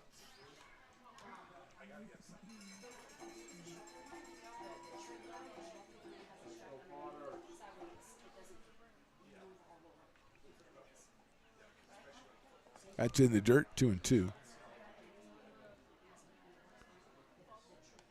Last pitch on June 28th when he pitched 4 innings against the Stompers. He only gave up 2 runs, 2 hits, but he walked 5 in that game. Struck out 5 as well. 2-2 now. Fouled out of play by Enyart. Stays in there. 2 balls, 2 strikes.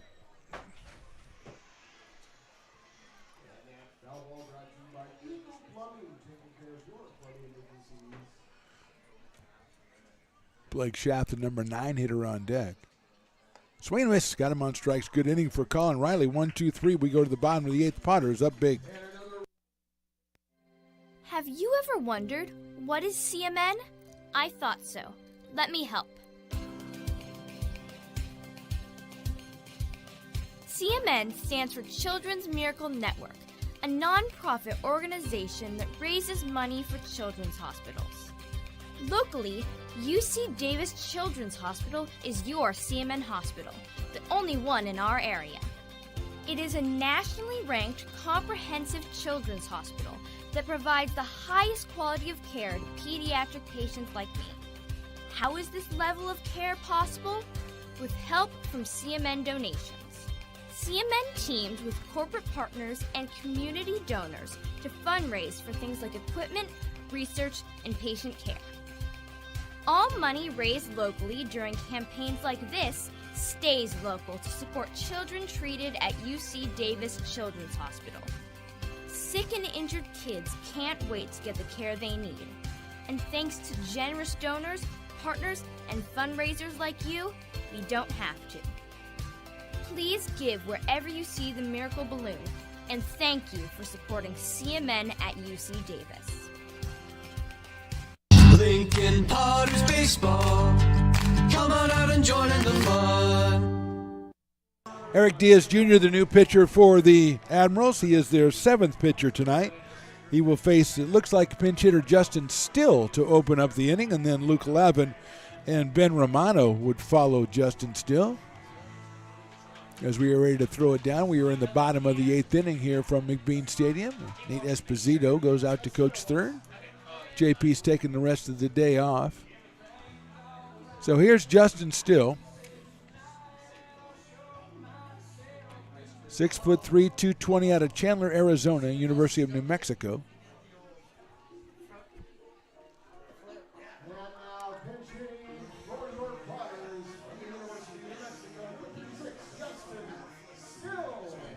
More activity for the Potters. They'll probably bring one more pitcher out to take care of the 9th inning.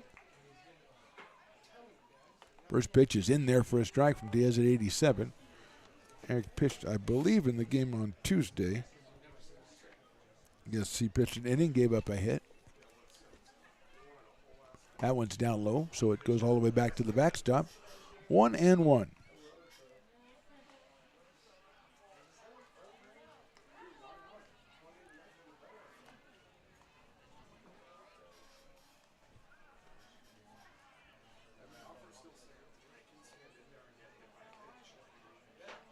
Fastball's down low for a ball. Potted with 3 in the first, 4 in the second, 3 in the third, 1 in the fourth, 3 in the fifth, and then 6 more in the sixth to pile up the lead. Fastball inside to Justin Still. JP hoping they save some of these runs for the trip up to Medford. Take on the Rogues Friday, Saturday, and Sunday. Fastball's outside, so Still gets the base on balls. He's at first base, and here's Luke Lavin, who's doubled twice since coming in the game. Scored once, drove one in, did Luke, so he's got 11 runs batted in now. The Potters off after Sunday until next Friday when they visit Walnut Creek, and the 15th they're back here in McBean on a fireworks Saturday. 6:05 first pitch. Check out LincolnPotters.com for ticket information. Lavin pops that one out of play.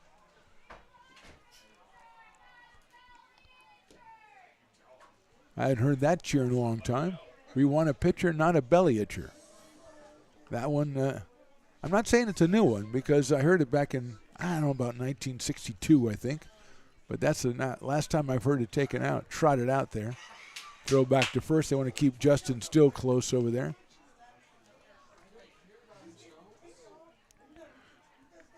Forrester was 1 for 2 with 3 runs scored while he was in there. Lavin 2 for 2. Check swing, and it's a strike on the inside corner to Luke. 0-2. Ben Romano on deck for your Lincoln Potters. Lavin swings and misses, and he's down on strikes. First strikeout for Diaz Jr., and here is Ben Romano, who came on in the 5th. Had an RBI single. Came on in the 3rd. Then grounded out, was hit by a pitch, and struck out. So he is 1 for 3, scored a run, he's driven one in.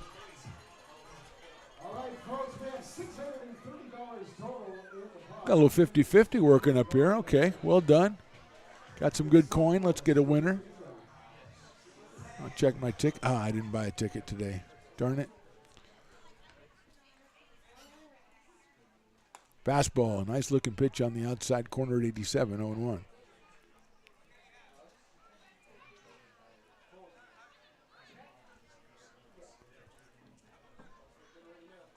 Swinging and a foul ball into the catcher's glove. 0-2 on Ben Romano. The walk to Still, then the strikeout of Lavin. 0-2 on Romano. Ruben Church coming up next.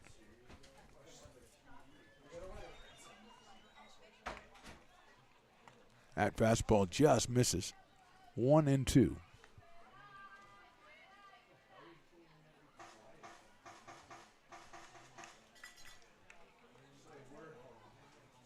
Swing and a miss. Second straight strikeout for Diaz Jr.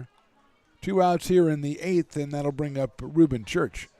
He came on in the 5th, got a base on balls, then hit a 3-run homer in the 6th and struck out in the 7th. So Ruben is 1 for 2 with a run scored and 3 runs driven in. Out of Maryville, Tennessee, and University of Kentucky, where he had 3 home runs on the school season, 20 runs batted in. Watches a fastball on the outside, 0-1 on Ruben Church.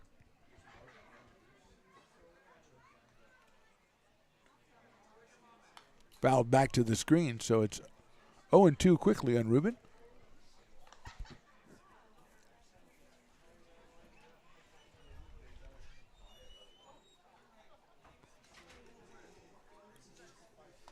That is just a little bit too high, 1-2 on Reuben Church. Big right-handed hitter against the right-hander Eric Diaz Jr. That's hit to left field and hit hard. And that is out of here. Another home run for Reuben Church, his second of the day. Two homer guys for the Potters, and they put up 22 to lead this one 22-0. So Church with 2 home runs and 5 runs driven in. His second home run of the day. And that is the 5th home run, I believe, for the Potters. Tyler Garrity with 2. Patrick Herrera has 1.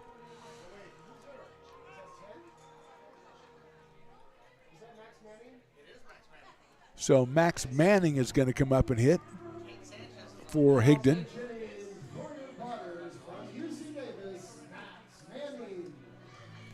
So Manning comes up to hit for Higdon.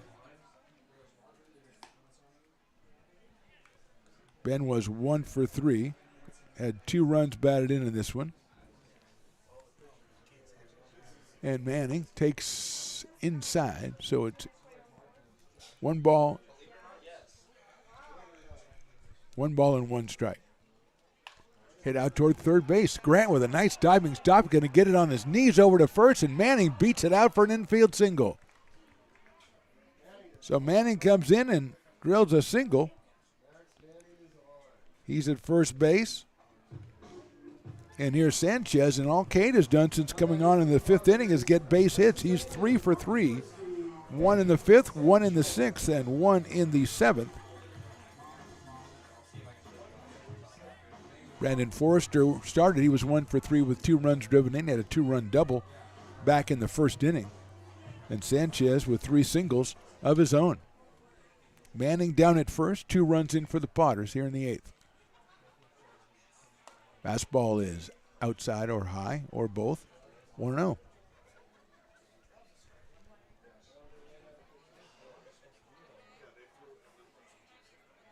Sanchez pops it up. It's out of play. Tyler Garrity is scheduled next. I don't think we have any pinch hitters left, so he'll probably bat. He's in a home run derby with Reuben Church tonight, so he's going to get the last chance, maybe. Fouled out of play again by Cade. 1-2.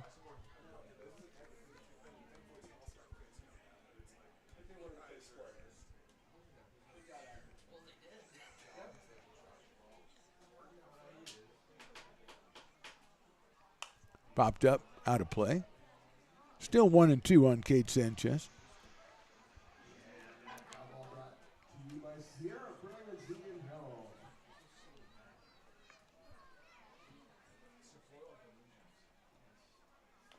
Fouled at the plate. Back to the screen. Still 1-2 on Cade out of Houston, Texas, and Texas A&M Corpus Christi. Played second, mainly second for the Potters. He's played a little bit at other infield positions, but mostly at second base. Fastball is high and outside, 2-2. He's got the middle of the field pretty much to himself as the second baseman. Rawling has moved way over toward first base. That's the place I think Cade had his last hit. Swing and a miss, he got him on strikes. So a couple runs for the Potters. We go to the 9th. Potters up big. Loomis Basin Brewing Company, a proud sponsor of your Lincoln Potters. Visit them at 3277 Swetzer Road in Loomis or call 916-259-2739. Have you ever wondered, what is CMN? I thought so. Let me help.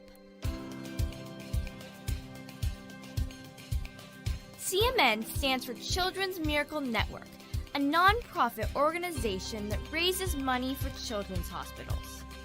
Locally, UC Davis Children's Hospital is your CMN hospital, the only one in our area. It is a nationally ranked comprehensive children's hospital that provides the highest quality of care to pediatric patients like me. How is this level of care possible? With help from CMN donations. CMN teamed with corporate partners and community donors to fundraise for things like equipment, research, and patient care. All money raised locally during campaigns like this stays local to support children treated at UC Davis Children's Hospital. Sick and injured kids can't wait to get the care they need. And thanks to generous donors, partners, and fundraisers like you, we don't have to. Please give wherever you see the Miracle Balloon, and thank you for supporting CMN at UC Davis. Lincoln Potters Baseball. Come on out and join in the fun. Jaden Bruno on the mound for the Potters as we go into the top of the ninth. Out of Wellington, Florida, and Stanford University. He will face Blake Schaff and then Seth Gwynn and Kobe Rowling in the ninth inning for the Bay Area Admirals. Bruno at 6'3" and 220 pounds.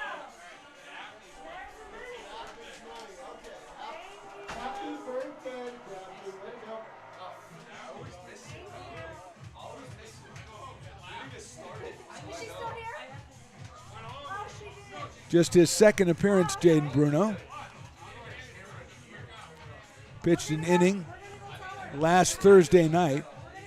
Struck out 2 and walked 2. So he will face Blake Schaff.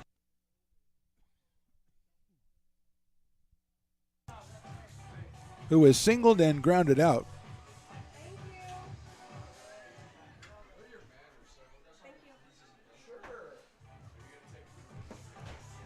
Hit into a double play, grounded to first base. The runner was at first, and Nolan Wilson playing at first base at the time.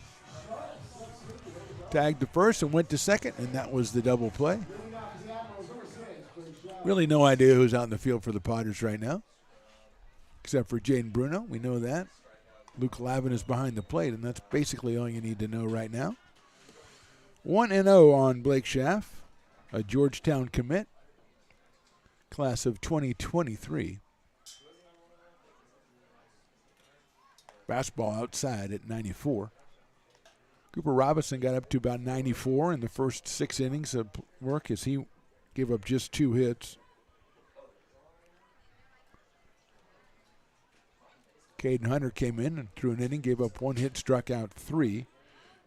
And then Cullen Riley came in and struck out 2. So 11 strikeouts for the Potters through 8 innings. And a 2-ball, 1-strike count now on Blake Schaff. Outside, goes all the way back to the backstop, 3-1. Recovered over there by Seth Gwynn, the leadoff hitter, the on-deck hitter.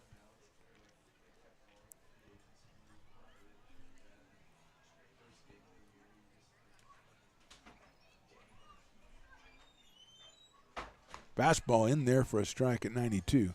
3 balls, 2 strikes on Blake Schaff.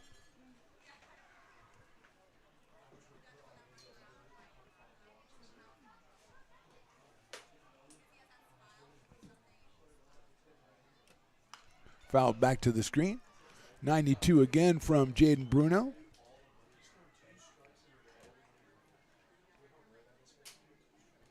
$20 hits for the Potters in this one.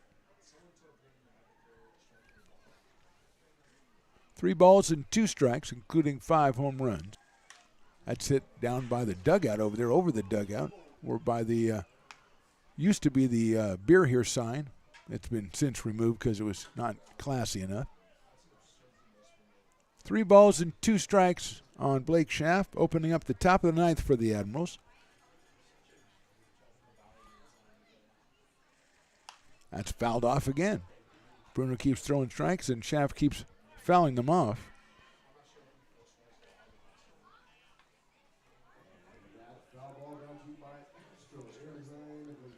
Three balls and 2 strikes.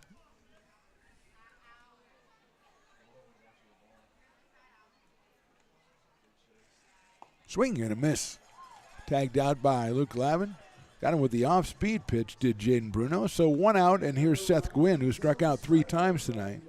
0 for 3 for Seth out of Los Medanos Community College. hitting .300 coming into the game tonight for the Admirals, playing out in center field.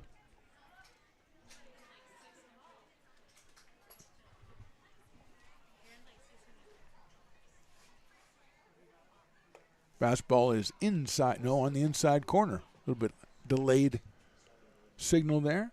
0-1. Riley knew it all along. He had the scoreboard updated already. He knew what was going on.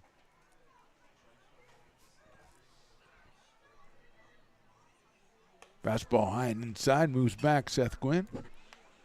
Potters on an extended absence here from McBean Stadium after tonight. They go up to Medford for 3, then a couple days off, and they're back here on Saturday, July the 15th for a fireworks night. Starts at 6:05.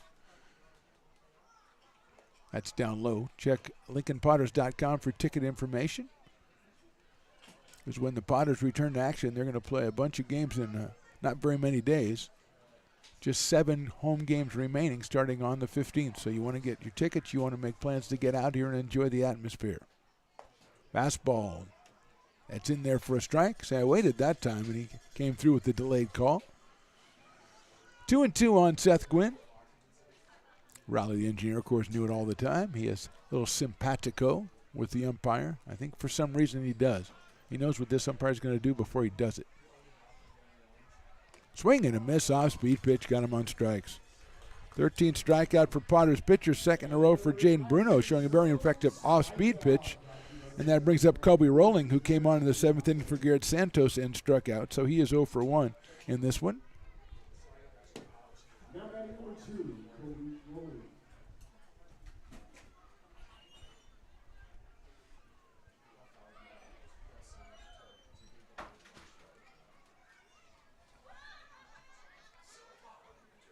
Fastball misses outside at 93 from Jaden Bruno.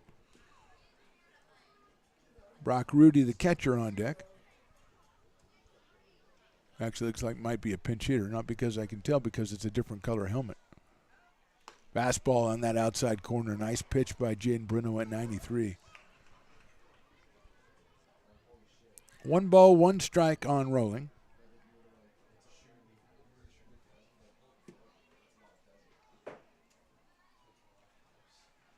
That's inside.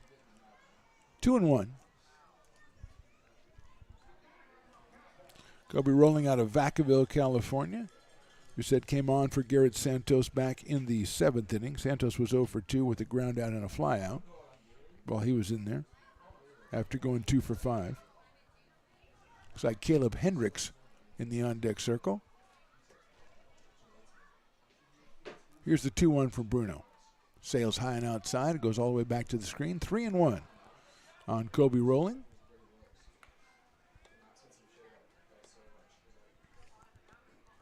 Admirals with just 3 hits in this game. 2 off Robinson, 1 off Hunter.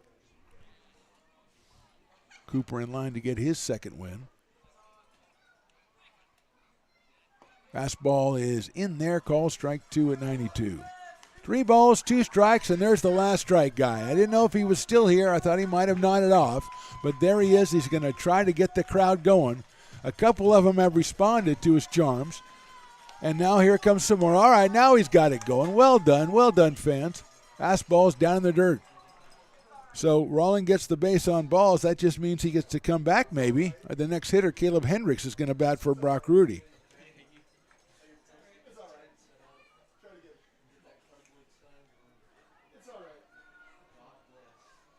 So here comes Caleb Hendricks.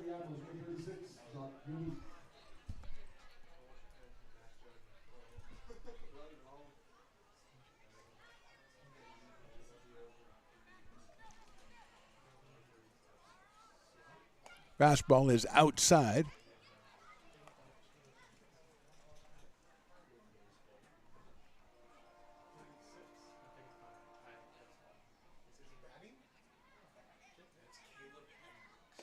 That one is in there for a strike. So Hendricks 1 ball and 1 strike.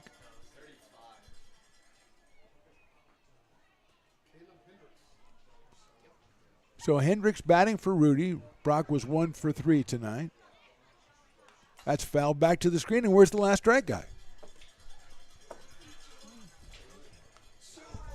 There he is. Now he's got it. The fans were waiting. They were up before he was out there.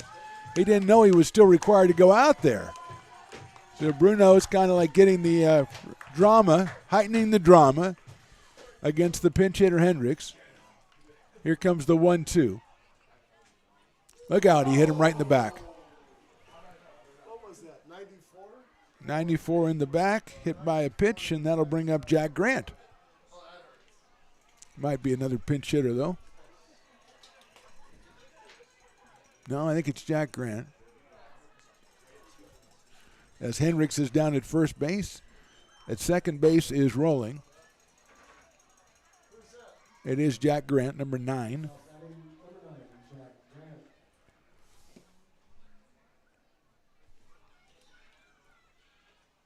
Fastball is in there for a strike, 0-1. Jack is grounded out, flied out, and struck out, so he's 0 for 3 tonight. Bruno working quickly. Outside for a ball. 1-1.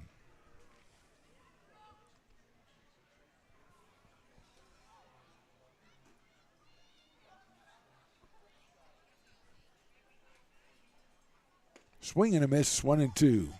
Does he dare come out again? Yes, give him credit. The last strike guy making his 3rd appearance. The old last strike guy never had to do more than 1. But this guy, give him credit. He's out there. He's doing his job. 1-2 coming up from Bruno. It is in there. Call strike 3, and that's your ball game. So the Potters come up with a game they had to win. They win it 22-0 on 20 hits. 5 home runs, and give Cooper Robinson and the rest of the pitchers credit. They shut down the Admirals on just 3 hits with 14 strikeouts. We're back with our player of the game right after this on the Stones Radio Networks. It begins on the farm, where hard work breeds motivation. Care is taken under watchful eyes. With new growth comes inspiration, where playtime is mandatory. Welcome to Dueling Dogs Brewing Company. Meet the Stevens, a husband and wife who work hand in hand to craft exclusive small batch beer, mead, and cider. Using locally sourced ingredients to ensure freshness in every glass. Where a community of farmers, local artisans, and amazing food make for a truly inspired atmosphere.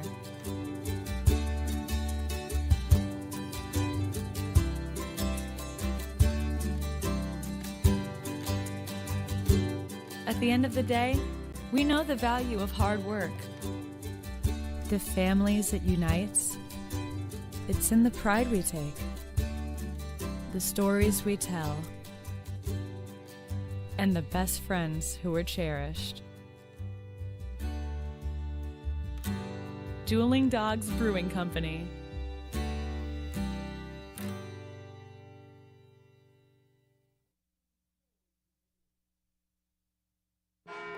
It's all you. No, I insist. It's your turn. Nope, I think it's your turn. I appreciate you so much. Thank you so much. Go. I appreciate your appreciation. It fills me. Safe drivers save money with Farmers. Just for driving safely? It's a Farmers policy perk. Get Farmers and you can get a safe driver discount simply for having a clean driving record for 3 years. Come on. After you. After you. Safety first. Get a whole lot of something with Farmers policy perks. We are farmers. Bum, bum, bum, bum.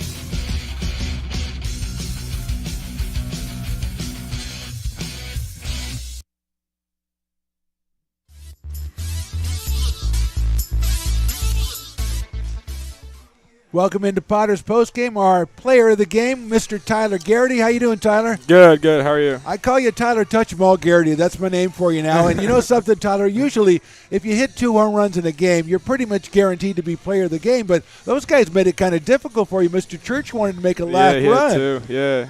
So tell me what it's like. I've never done it. Tell me what it's like to hit 2 home runs in a game. I mean, it just feels like hitting 1 home run in a game. You just do it your next at bat. Anything you were looking for in particular? No, I was just trying to catch it out front. And see so, ball, hit ball.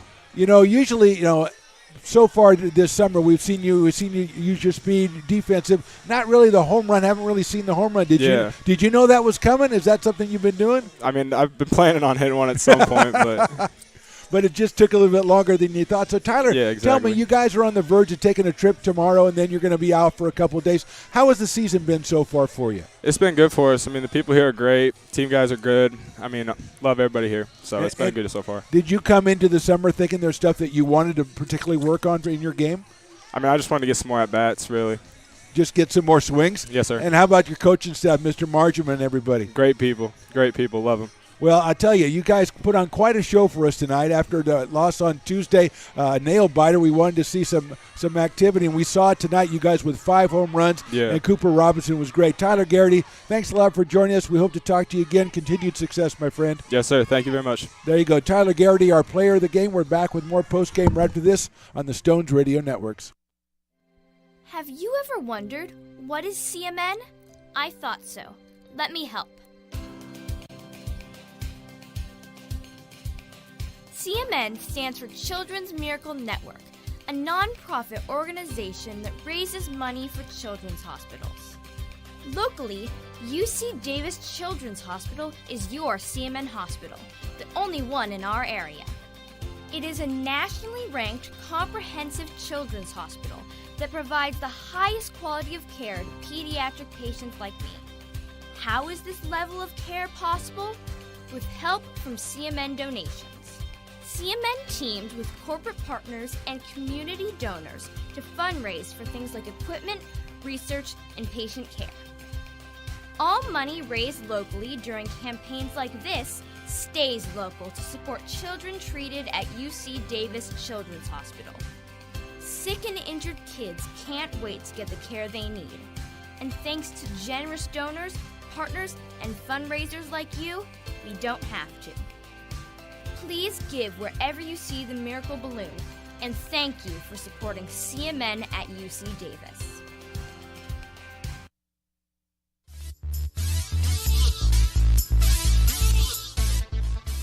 So a great night out here at McBean Stadium. Potters with a huge win. They needed one before they go on the road and take a break. They came up huge with 5 home runs, 2 from Ruben Church, 2 from our player of the game, Tyler Garrity, and 1 from Patrick Herrera. Cooper Robinson goes 6 innings, gives up just 2 hits and strikes out 6. He picks up another win. The Potters pick up a win in their last league game before they return to action next Friday at Walnut Creek. We're back here next Saturday the 15th for our next broadcast. It's a fireworks night. It starts at 6:05. We invite you to join LincolnPotters.com or go to LincolnPotters.com. Get ticket information. If you don't come out, watch us on the YouTube channels. Thanks again for watching. Final score again, Potters a big winner, 22-0. We'll talk to you next time on the Stones Radio Networks.